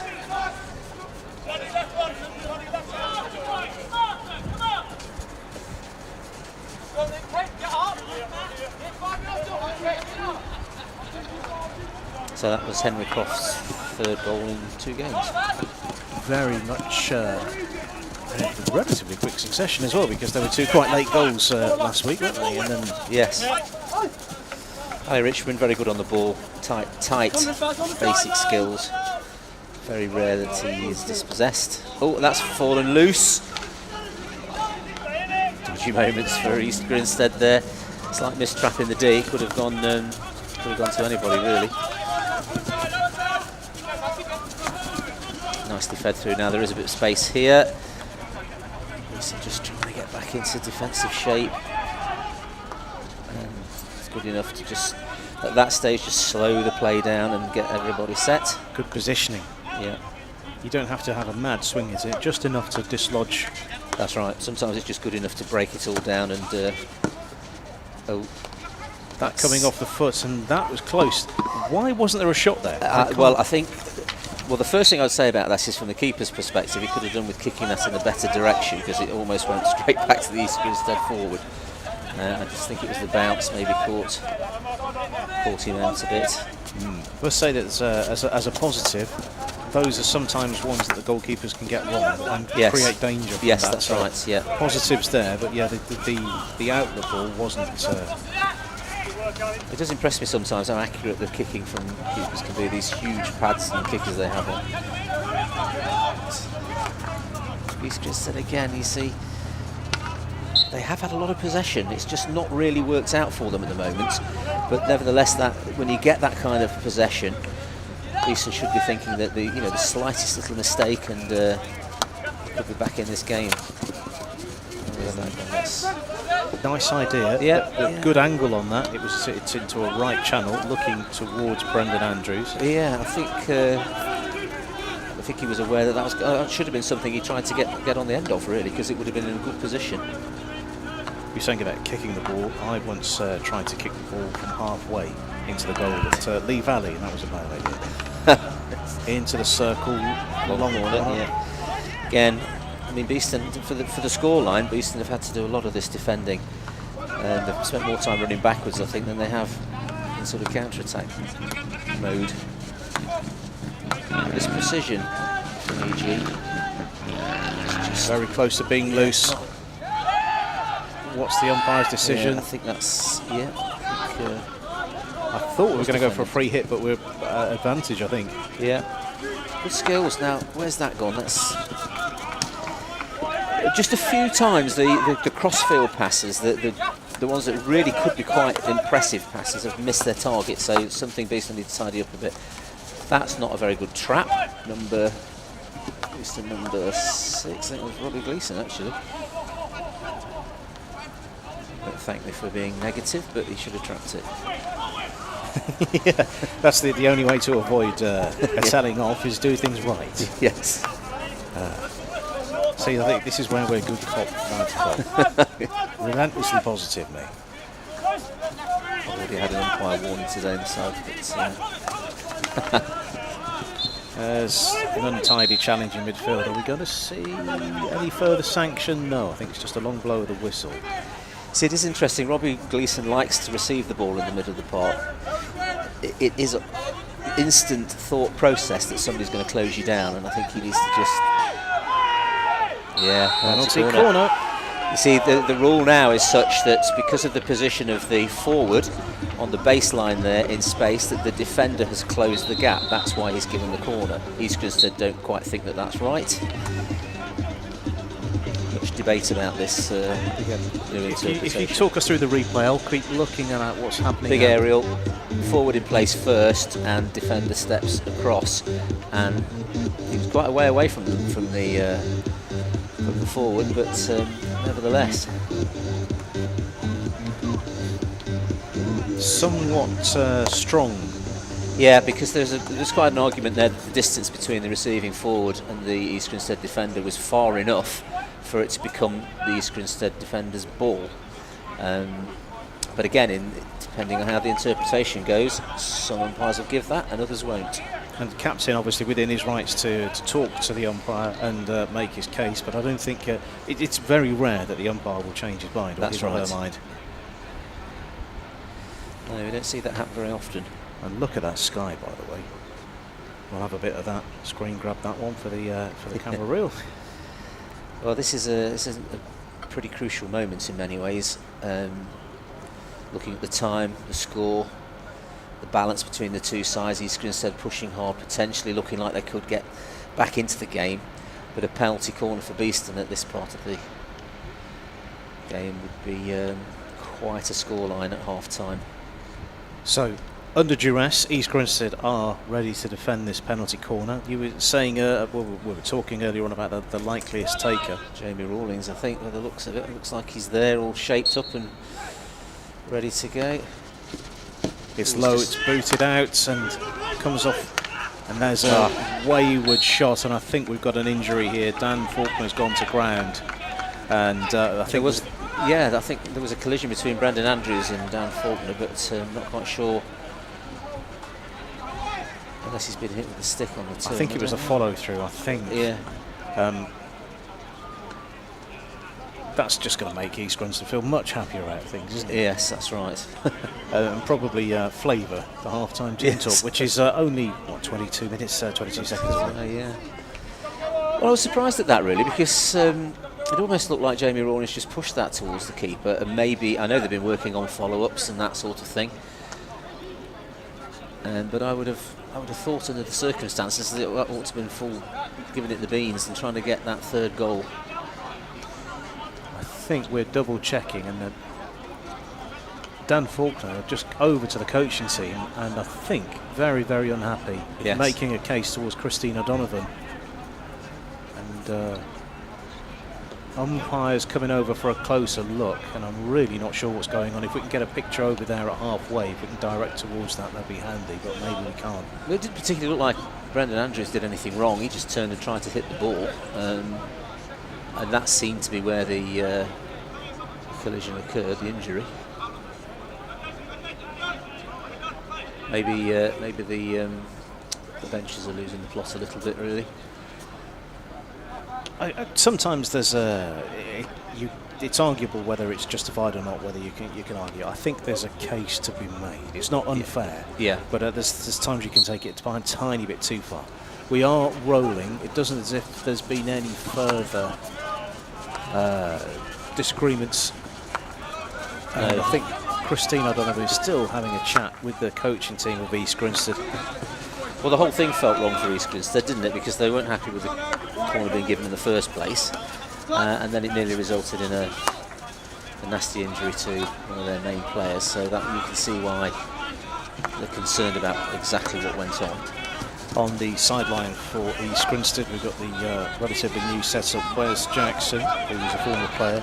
Yes, Mike Williamson and Joe Oddie.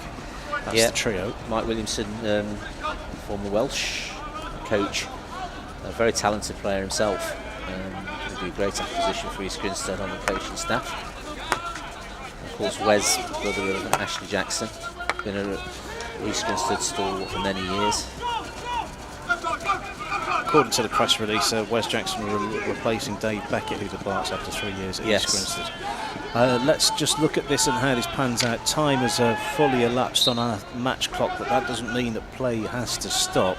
Beeston up to the baseline. Yeah, just well, that was very lucky to get away with that. Was very close to the East Grinstead player, but they've got that in a bit of space.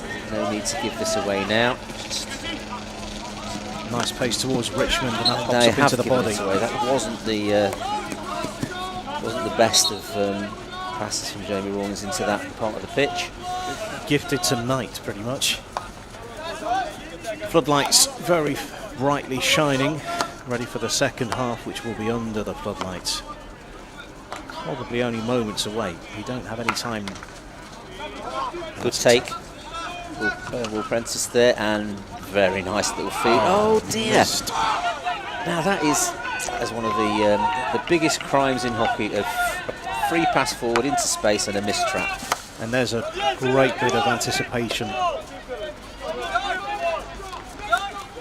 Yeah, East Grinstead still pushing. See if they can just get anything before the half-time break. Smashing it forward. Nicely picked off by Beeston, who just need to keep this possession now.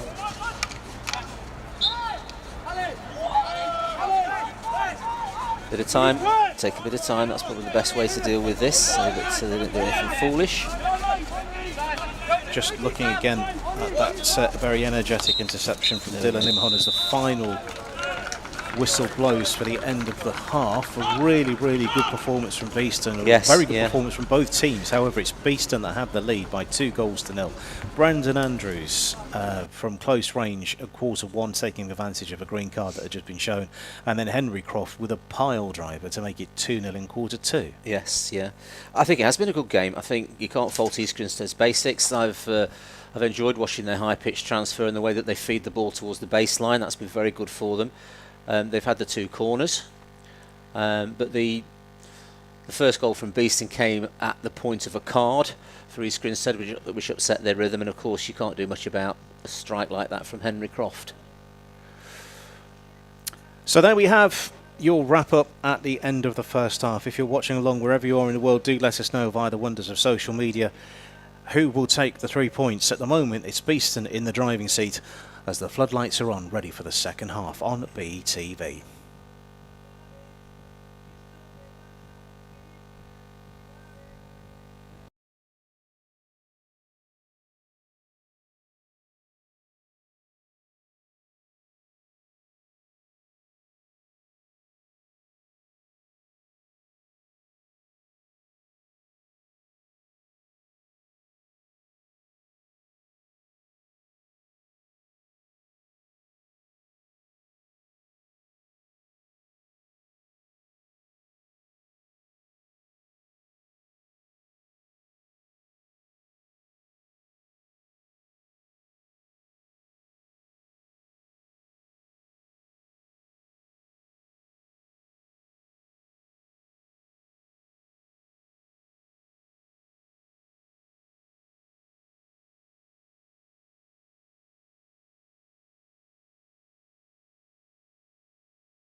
Welcome back to BTV.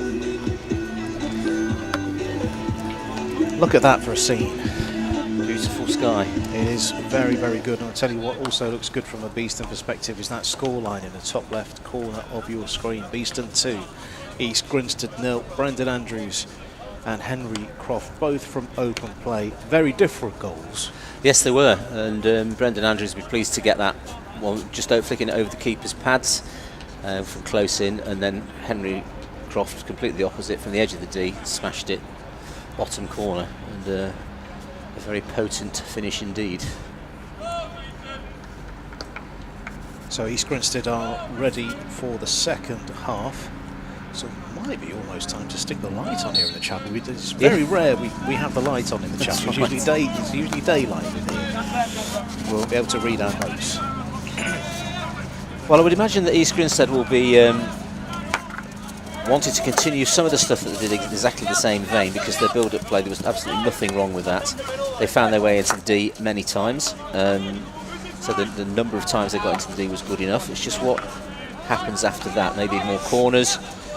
And they were unfortunate in a couple of instances where good saves were made, where they did get shots away. Just to do the housekeeping, Beeston defending the boulevard end. You can see the traffic at the boulevard end. Obviously East Grinstead attacking that. At the left hand of the field we can see is the car park end. That's the end that Beeston are defending and the East Grinstead are attacking. Beeston in white, black and yellow. East Grinstead in blue, white and white.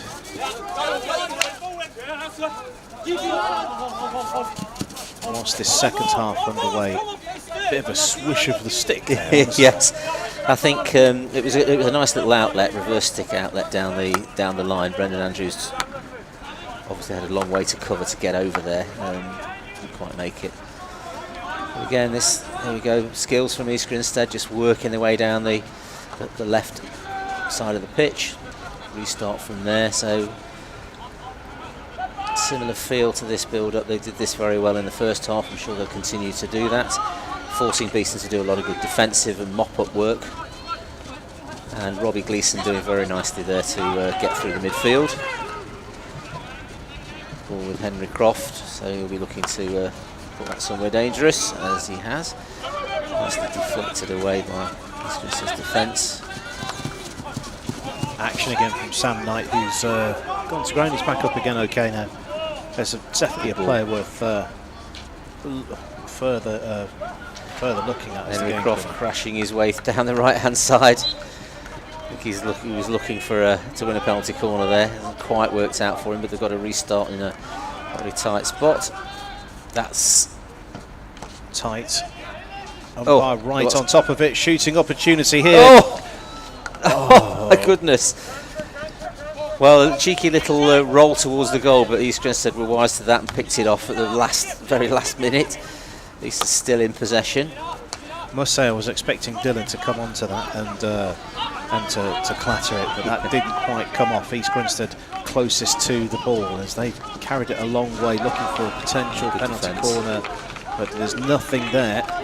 A player coming in. Well, you could almost see there the quality pass across the pitch gave East Grinstead. Oh, that's unfortunate. Gave East Grinstead the ball, but Beeston have done similar. They've got it forward but not trapped it, so Brendan Andrews not getting on the end of that. That's what you want your forwards to do, is to every time you get it forwards to at least hold it up there for a short while so you can get set up behind.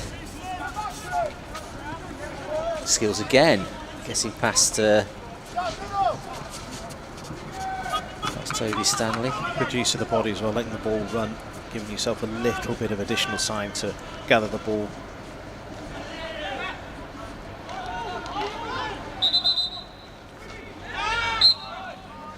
Yeah, quick restart from East Grinstead. A bit of confusion of whose restart it was.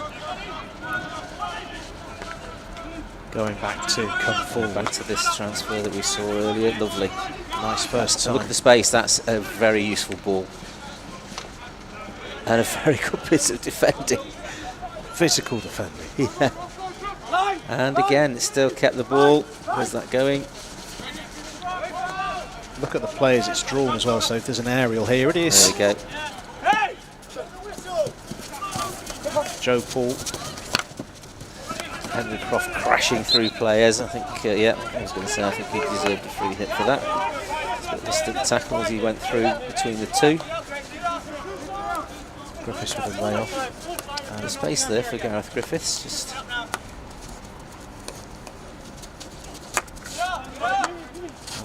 third and it's ball. very important that they. There's a lot of pressure coming from East Grinstead. They're stepping out a long way, and successfully as well. Now that is sloppy, because the last thing you want to do is give the ball away in that position.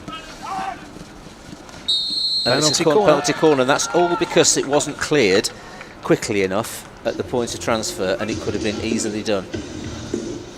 If this ended up as being as a goal to East Grinstead, that would be. You could see where the trigger point was. It was there. That should have been passed on. The player was free. You can't be that slow against any of the Premier League sides. They will be on you quickly. So a bit of work to do for the Beeston defence again, really, because this is the third penalty corner, Andy. It is indeed, and I'm just updating the log so we can get the graphics updated.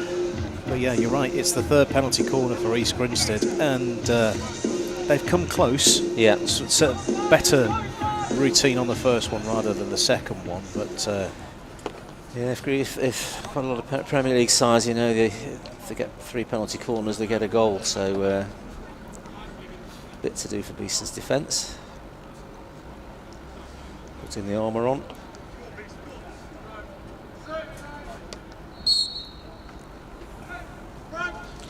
Good injection. that's straight And through. there you go, and there's a completely unnecessary goal being given away there. I would imagine Stephen Wood would be very upset about that. Must say that was a strong injection, well, good injection, and a very good shot towards goal. But I think the goalkeeper may be unhappy with this. Yes, yeah, it's just gone under him, hasn't it? I think. But again, you take the whole little process, the whole little phase of play from Beeston in good position, attacking well, comfortably, 2 goals ahead, and just one little moment of carelessness, and there you go. So the 2-goal lead slips to 1.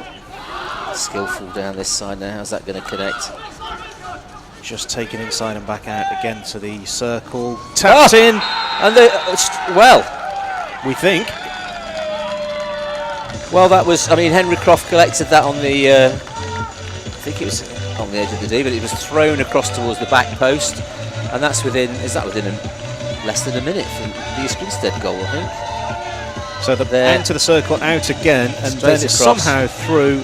And a slight mistrap was Henry Croft on the post, on the back post. But I didn't see who threw the pass across, but those little bobbly bits across the D towards the back post can play havoc with you. So, Wow. what a response! Jamie Rawlings will be breathing a sigh of relief after that. Well, what can we say? We were saying that Beeston's 2-goal lead evaporates, and then moments Yes. later, it's restored. Beeston 3, East Grinstead 1. They need to take a lesson from that giveaway before, because they were doing everything right to control the game, and it was just that little moment. But here we go. Little giveaway. Again, another little moment, and it's force them away. If you can't do anything, just force them away from the D so that you can give your team time to set up defensively. Let's go for the into the D. This is dangerous, trying to win the corner, and has done that. So again, it's suddenly gone a little bit end to end and scrappy. It's particularly busy if you're trying to control the stats, you're trying to control the PA, and as well to commentate on what's going on. It's been a very busy couple of minutes. I think I've earned myself. So you can't a cold multitask. Oh, I can. Letting that get into the D like that, Andy, that was a cracking drive into the tight part of the D, but with an intent to win a penalty corner, which is great, because obviously if East Grinstead get a few of these, it's going to make life difficult for Beeston.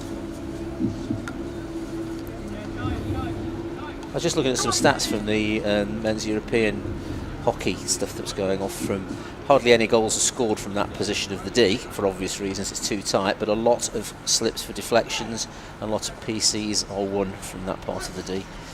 Towards the right of centre. And that one is another penalty corner goal. Well, we're getting a bit of a goal fest now, and this is down to errors by each team. Lovely corner that. Taken from the furthest castle this time, back to for a deflection.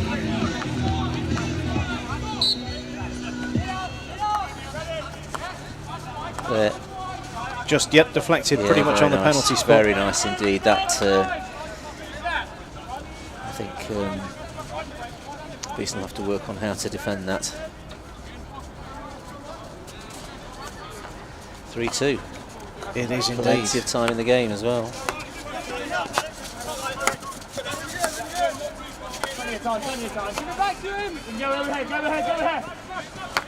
Well, to be fair to East Grinstead, they've been patient, they've built up steadily,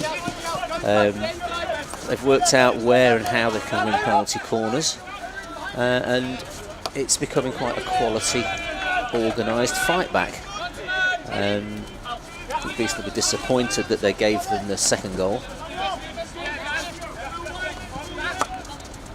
Sorry, their first goal, that first one that was a missed pass. That's all the way through. Yeah. We're hearing it's Archie Phillips with that second goal for East Grinstead. Well worked deflection. Look at that for an aerial. That's gone most of the distance down the pitch. But East Grinstead nicely in position for that. And they've returned the favour, and it's reached their forward. So this is dangerous. Chance, oh dear! Oh, missed trap at the critical me. moment. That's a shame for EG, because they were in open space inside the D, which doesn't happen all that often. Good work. Oh, well done, well defended by East Grinstead. Didn't see who the defender was, but beautifully into shape to receive that aerial. Took all the heat out of the counter attack.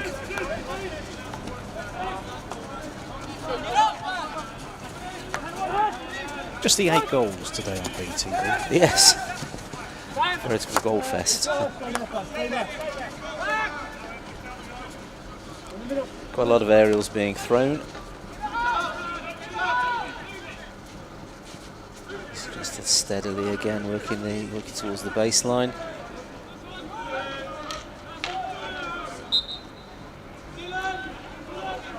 Yeah, satisfactorily defended now. How are they going to get this away? I think Beeston still need to build up their play. I mean, they've tried a couple of very long aerials, which are fine, but they need to still do some interplay and work their way forwards and control the ball.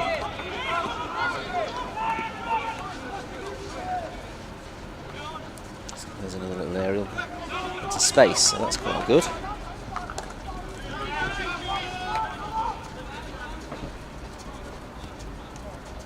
So flurry of activity goal-wise there, and it's like yeah, extremely busy.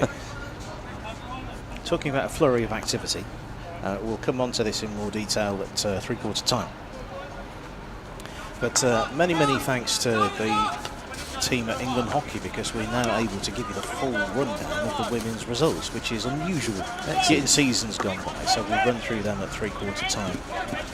If I can update the graphic, we'll do that, talk through them in time. But what we're looking at is East Grinstead pressing for an equaliser towards the baseline. And to be fair to East Grinstead, they have stepped out and pressed Beeston players on the ball very well indeed. They're beginning to win quite a lot of ball back. I must say that was extremely composed defending. Yeah. From a risky position, kept in play. There's an opportunity here for an attack down the right-hand side. Just nudged out. Toby Stanley just trying to make progress in a very tight part of the pitch, and off he goes again. Just trying to get to that. Yeah, another restart there.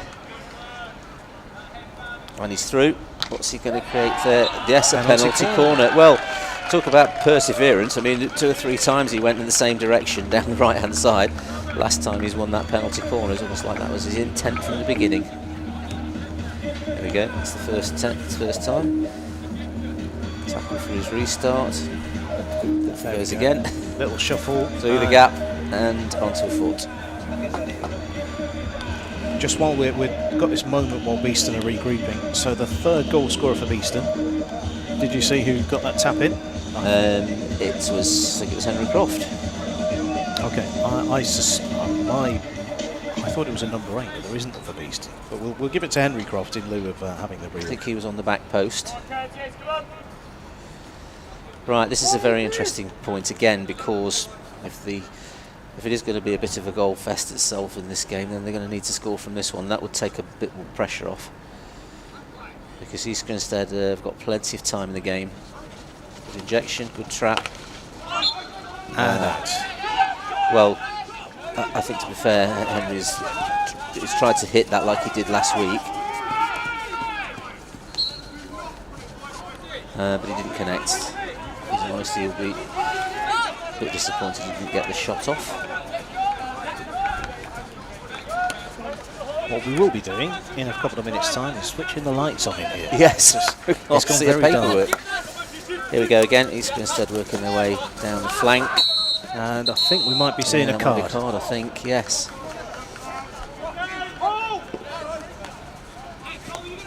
So Joe Paul, I think, has gone off on a card, which is not very helpful.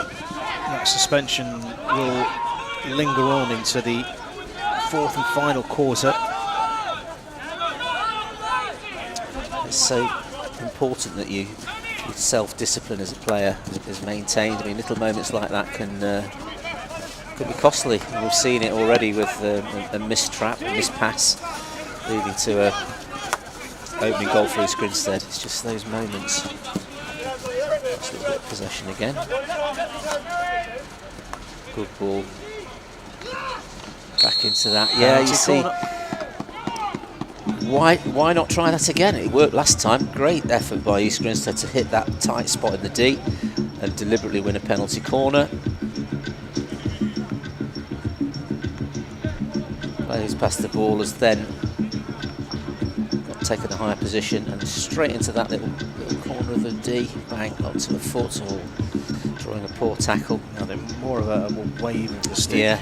Rather than anything. So this is probably going to be the last action of the third quarter.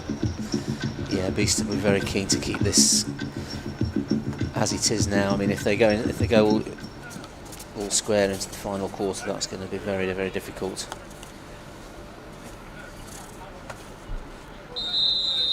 Just feel that that little change, that little moment when the ball was passed to a centre back and not passed on to a right half, the centre back dispossessed and a corner won. That's a bit of a turning point, because it's given a huge amount of momentum to East Grinstead. Since that point in time, they've won 3 or 4 corners. Quick point of order as well, the clock is now at 52:30. I think we've got about 7 seconds of the quarter remaining. However, this penalty corner will continue for as long as it needs to take. There's another good block from Beeston. Well, I mean, Henry Croft has run straight out at that and actually taken it with his stick. I think we've got a free hit here for East Grinstead. Very keen to get going, and look how many people have just smashed that into the D. Well, that's nicely trapped. Close range. Really good stuff from Beeston in midfield, and we hear a whistle. Yeah, it's gone quite a long way back there, actually, I think.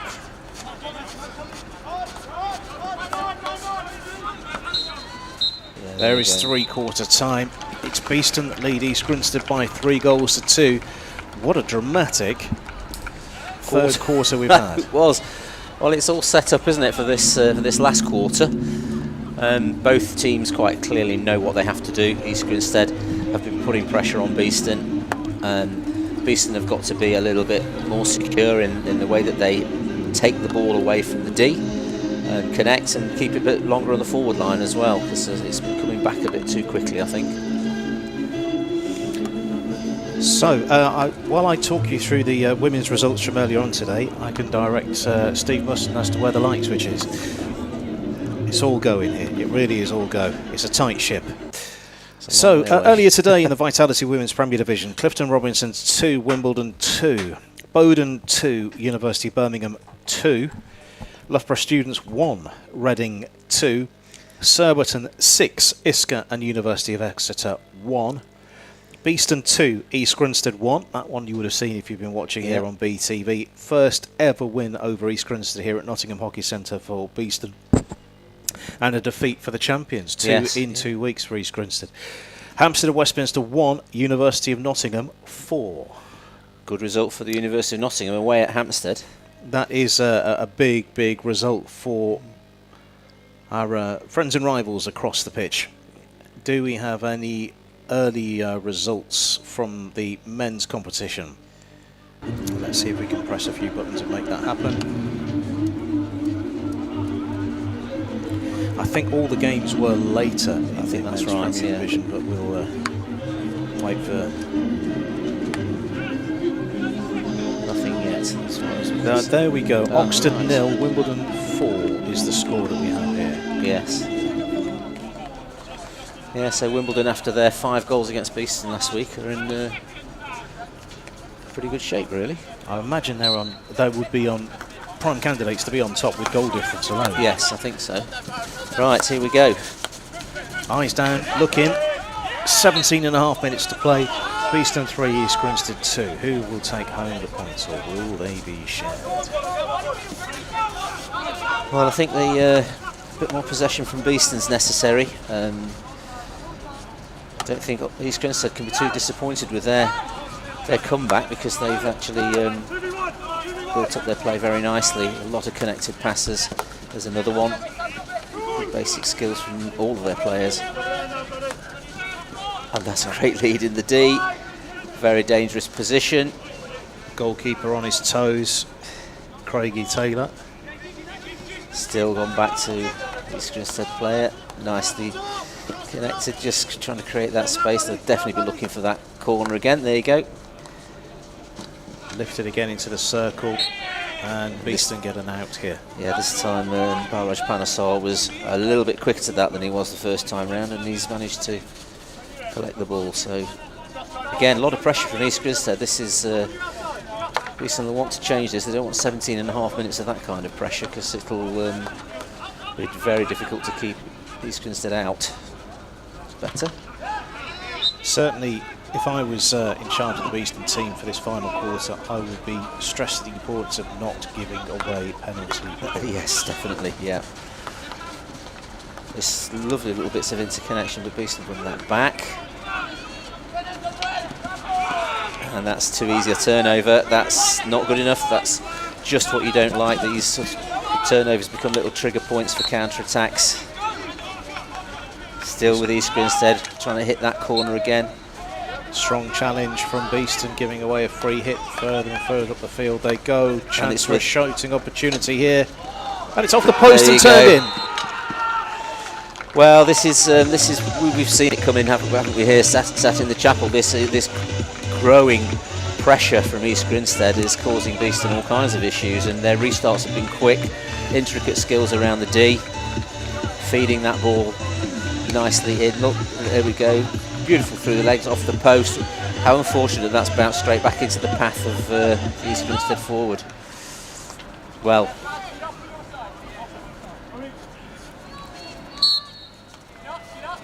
3-3 at Nottingham Hockey Centre.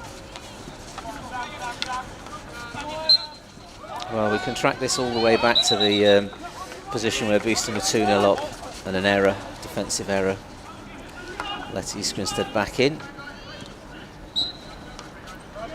Still pressure on the right hand side from Beeston. They'll be looking at that back post again, and whether or not they can do what East Grinstead have been doing and try and find a corner from that part of the D. Close. Yeah. It's difficult. It's very difficult to get out from this deep corner of the pitch. You need a lot of intricate skills, particularly when the opposition's pressing high.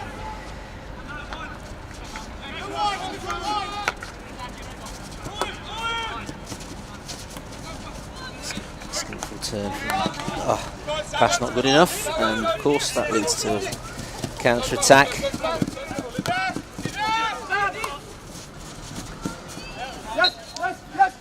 Yeah, all a little bit messy at times. Both teams obviously going to try to get the win out of this, so it could leave a lot of open space in both defences. Good play. Good play from Henry Croft. We're looking potentially at Henry Croft's hat-trick, so I think yes. if he feels it could happen. Who knows? But it's this turnover of the ball that's that both teams are doing at the moment. It's leading to counter-attacks from both directions, so it's gone very end-to-end. Counter-attack hockey is very tiring as well. This is a great opportunity on the right-hand right-hand side. side. We've gone back though. I'm not sure what that was for, but obviously something not quite right about that. So promising counter-attacks just gone away. That's an East Grinstead ball for a higher pitch restart. They're off again. Lovely little connection. Circle shooting opportunity on the reverse. It's been blocked this time. It's still been kept in from East Grinstead right on the baseline. And a turn who got the final touch on that came off for Beeston's stick. On corner, yeah, Beeston chasing a lot defensively now, trying to stop this steady progression of East Grinstead's attacks.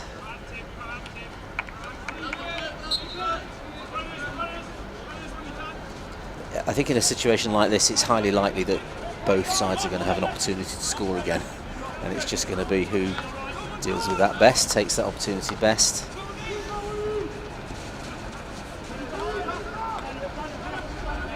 Nice. Good run, nudged out. Good movement by Beeston down the flank. A few little stick tackles going around there, not being picked up by the umpire, so he feels they're all right. Oh, and that's a penalty corner. That's going to be a nasty card. I think that's a yellow. Penalty corner and a yellow. So we did see a signal there of the hands from the umpire, Andy Higgins. He was at a 10. Yes, that's right. I think that was a strange thing to do for the East Grinstead player to do. I mean, yeah, just leaning through. That was no hesitation from Andy Higgins there.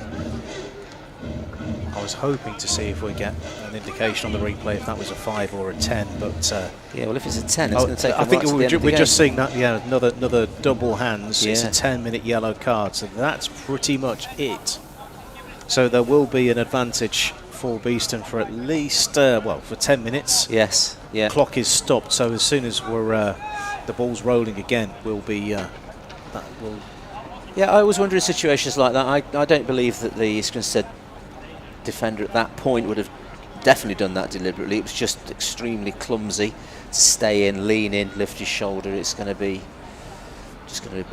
impact with the player, and of course he's giving his team a bit of a headache now because they've got a corner against and they're down to 10 men for the next 10 minutes.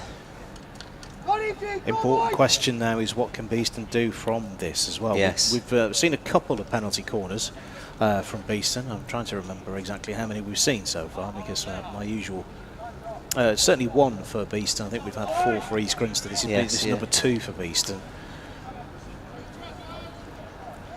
Yeah, so they've got some power from here if they just get it right. It's all on the injection. If the injection's good and quick and accurate, they can get the shot away. There you go. Very speedy out, and that's not gone right. However, it's a repeat penalty corner. Again, they have to concentrate. That was a bit of a fluff, really. It's only by luck that it's actually hit the number 1 runner's foot. So hopefully that rust is out of the system. Yeah. I think this might be Beeston's 4th, actually, Andy. Right. Okay. Everybody's set and ready. There's the injection. That's good. This time it's low and it's coming away. That's hit a foot on the line, I think. I think they're arguing that's a penalty stroke. It's just hit a player's foot on the line. So umpire Higgins is stopped the clock, and I think the 2 umpires are definitely in conversation. we've got. Well, Beeston feel very strongly about that. It's a long corner. Long corner, yeah. That's the long corner, yeah. Anyway. Certainly, it's a good spell for Beeston into the circle. Chance here. And penalty corner. A lot of pressure from Beeston here. East Grinstead having to really work hard to keep this out of the net. So that extra player really starting to tell now for Beeston. The important thing is convert that into a goal. Yeah, and that nice little tricky skills there and good work. It's just, yeah, I can't see who that was. One of the Beeston forwards right in front of the goal, but didn't quite make it. The pass didn't quite make it to him.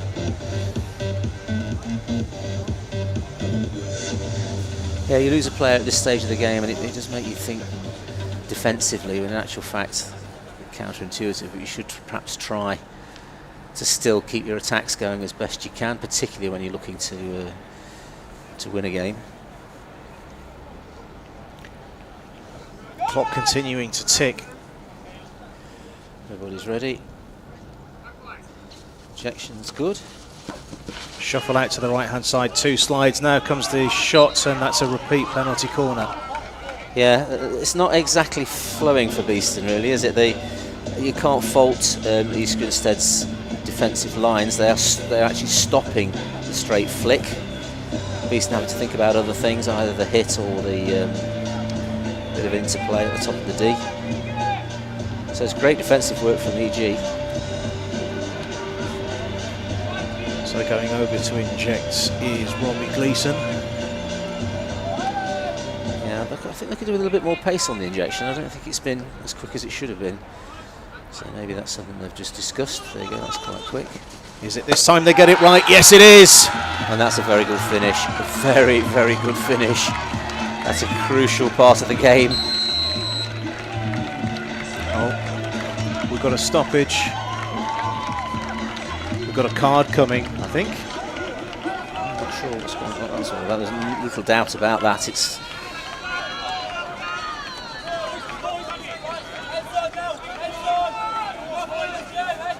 and almost immediately on the replay, we saw Andy Higgins go into his pocket. Yes, either he's making a note, or there was a card being shown.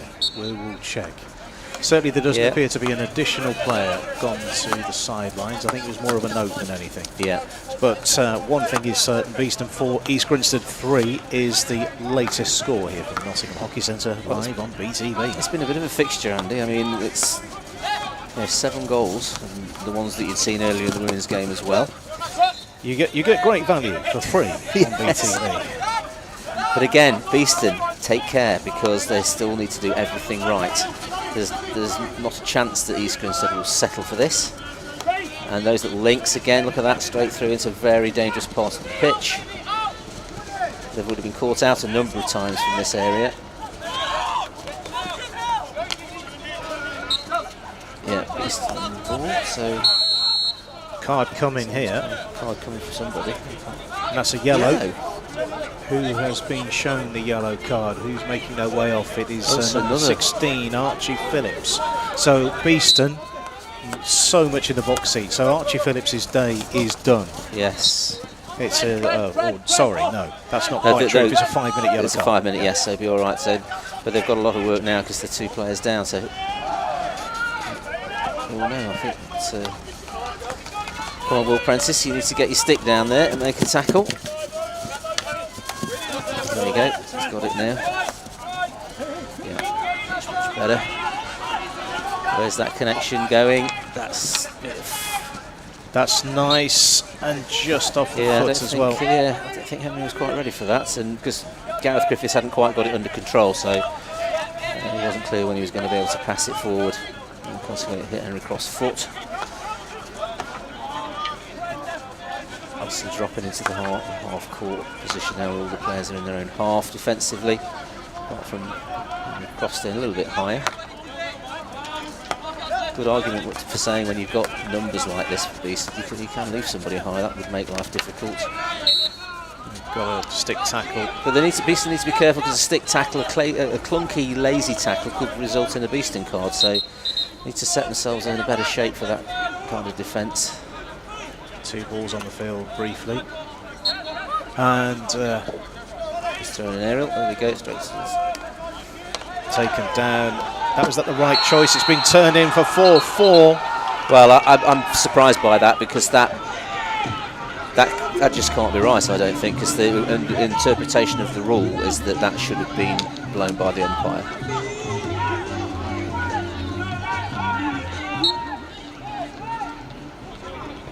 So there's enough people discussing that, but...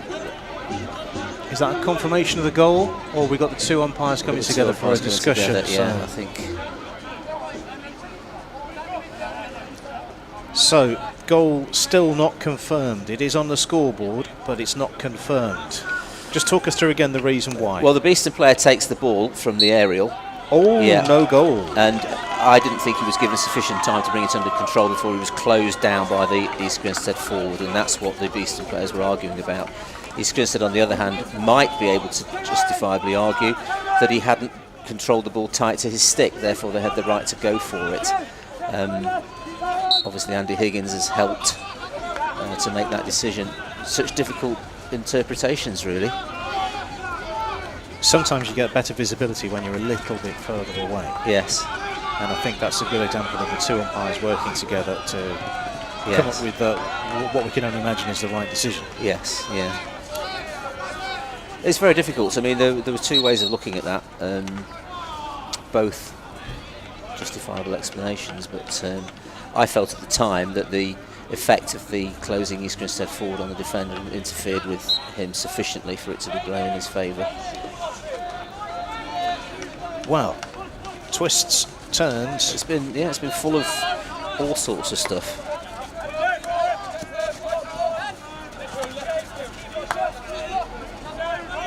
Again, as we said at the start, Andy, both of these teams fighting for position, a certain type of position in the league, up against what we class as the big guns at the moment, the Old Georgians, the Wimbledons, Surbiton. And anything that you get from games is extremely helpful, particularly as you head towards the end of the season. Where's that? That's still... Chance here, wide of the upright. Goalkeeper sprawling. Yeah, it's a... Just a quick word about the league structure. So the top 6 play each other, and the better teams obviously want to play each other towards the end of the season. That's where you want to be if you really want to test yourself. However, there is a route towards the final weekend because it's the top 8 that will go forward into the 2 mini leagues, isn't it? That's right, yes. So if you finish, over to Beeston are in the circle here, shooting opportunity. That is a goal! Well, I'm not... Who's hit that? Because that's Gareth Griffiths. What a fantastic finish, and I think that's put paid to the result, really. But lovely strike, classic execution of a reverse stick strike. So just look at this again. We're similar to Croft. We saw the ball just into the circle, striking. There we have it, low and hard into the goal. That's a wonderful strike. That's a very, very good strike from that position. He's had a very good year. He has. Reminds me a lot of his brother David, who used to score loads of goals like that many years ago. And Beeston straight down the other end. By the way, the 2 yellow cards are still on. So Beeston are still playing against 9. Yes. And well, interestingly, we've got some counting. Have they got too many players on the field? I think that's what Andy Higgins seems to be spotted somehow, but I'm not quite sure. We can't see enough of it on the screen to see what's... Also, I'm wondering, that's the captain, isn't it, Simon Faulkner? Is he being spoken to? Is it there are 10 on the field for East Grinstead? Is that a suggestion? That might be what it is, yes. So, well, I mean, a game that's ebbed and flowed, and but those finishers, particularly the Henry Croft finish and the Gareth Griffiths strike, edge of the D stuff, very, very good indeed.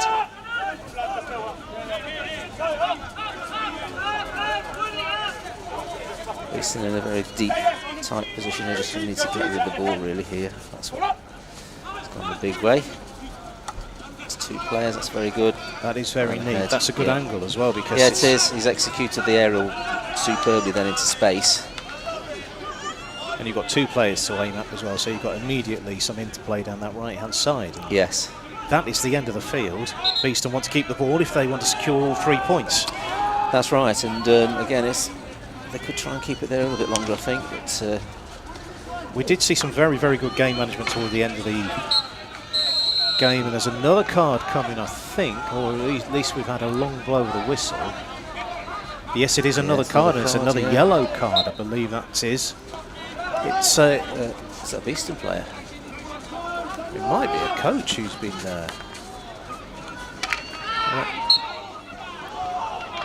Well, it's all happening, isn't it, really? I mean, Beeston need to get settled and get set here. I thought I saw Ali Richmond walking off a minute ago, but yeah, well trapped. Where's that going? Very good. And where's that going? That needs to go somewhere a long way away from the D. So East Grinstead about to come back to 10 against Beeston's 10. Yes.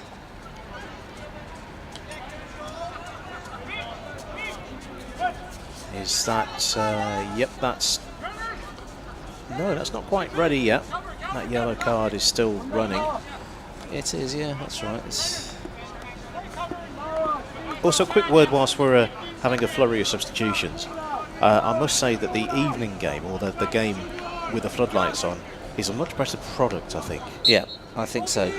It looks more like a professional thing. Anyway, long ball taken forward. The time ticks down. I mean, we're heading very close to the end, as our clock says just a minute to go, Andy, so it's looking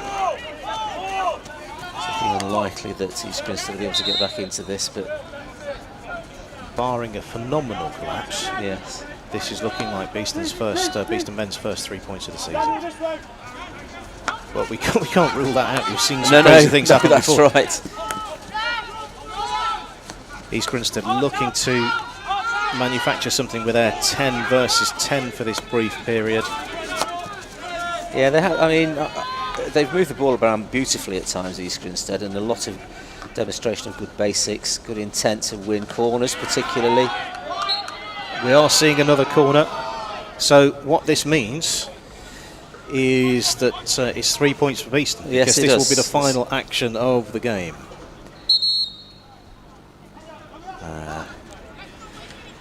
And it would be, from Beeston's point of view, they were keen to keep this with the +2 goal difference, just to make up for the loss last week.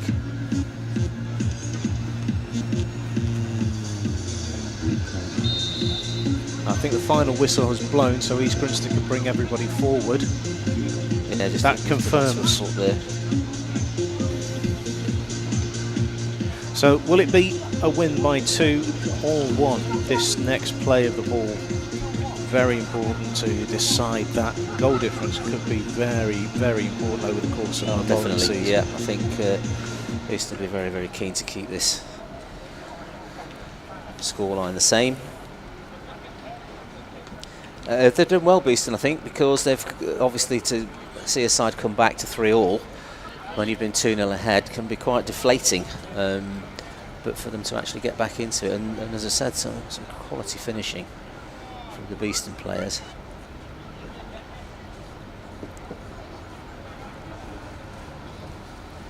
Bit of an anti-climax this moment, but we'll see if what East Grinstead can do. Good delivery, and that's been tapped over for a long corner. And I imagine, well, we're still playing. No, it's not quite gone. And Beeston get the free hits. There's a foot pointed to. So this is really just. And still we play. So we thought we heard the final whistle during. We did. That spell of play, but we must be continuing on because all the East Grinstead players came forward. Yes, they did. That's right.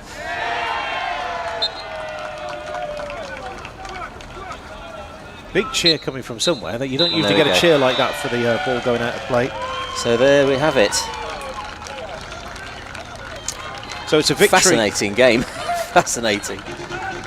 Yes, I know the information isn't right on your screen. It's been a very big flurry of activity. We'll get that updated in due course. In fact, we don't know the full details of the goal scorers. It's been that manic.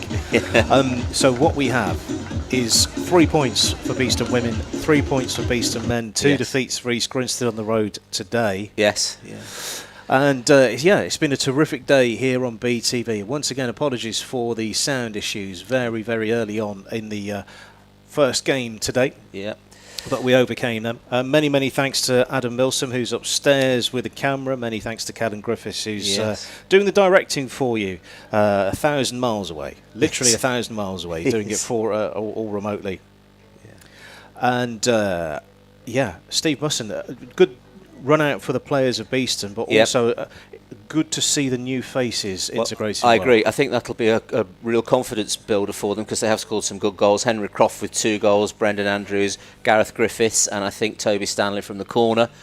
And to get to a situation where you're being pressed and pressured back to the 3-3 scoreline and then being able to go on again, I think is a very good thing to be doing, really. So they'll be very pleased with that result. Second game in and 3 points. Will feel quite good for them tonight, I think. At the start of the day, Beeston were 8th in the table looking for their first victory. This puts them on 0 goal difference with 3 points on the board. East Grinstead, they go backwards. They were on -1. They'll now end up on minus... Go on, maths, you can do it. Another -3. Yeah, -3. Yeah, that's right. We've got a couple of other big wins as well. It's been a great day for Beeston women. First victory over East Grinstead. It's the first victory for Beeston's men here against East Grinstead since 2019 when Robbie Gleeson and Chris Proctor were on target. Yes, back a long time ago. Yeah. So it's been a pleasure keeping you company. We'll do it all again next week. We do have a slide that we can bring to you to tell you which matches are on next week on BTV. Saturday the 30th of September 2023, Beeston Clifton Robinsons is the first match of the day at 4 p.m. That's followed by Beeston Southgate at 6 p.m. under the lights, just like this. If we have a fraction of the entertainment that we had over the course of the day, it'll be very much, and you get great value for free on BTV. It has been a pleasure keeping you company today. We'll do it all again next week, and what a day it has been for the Bees.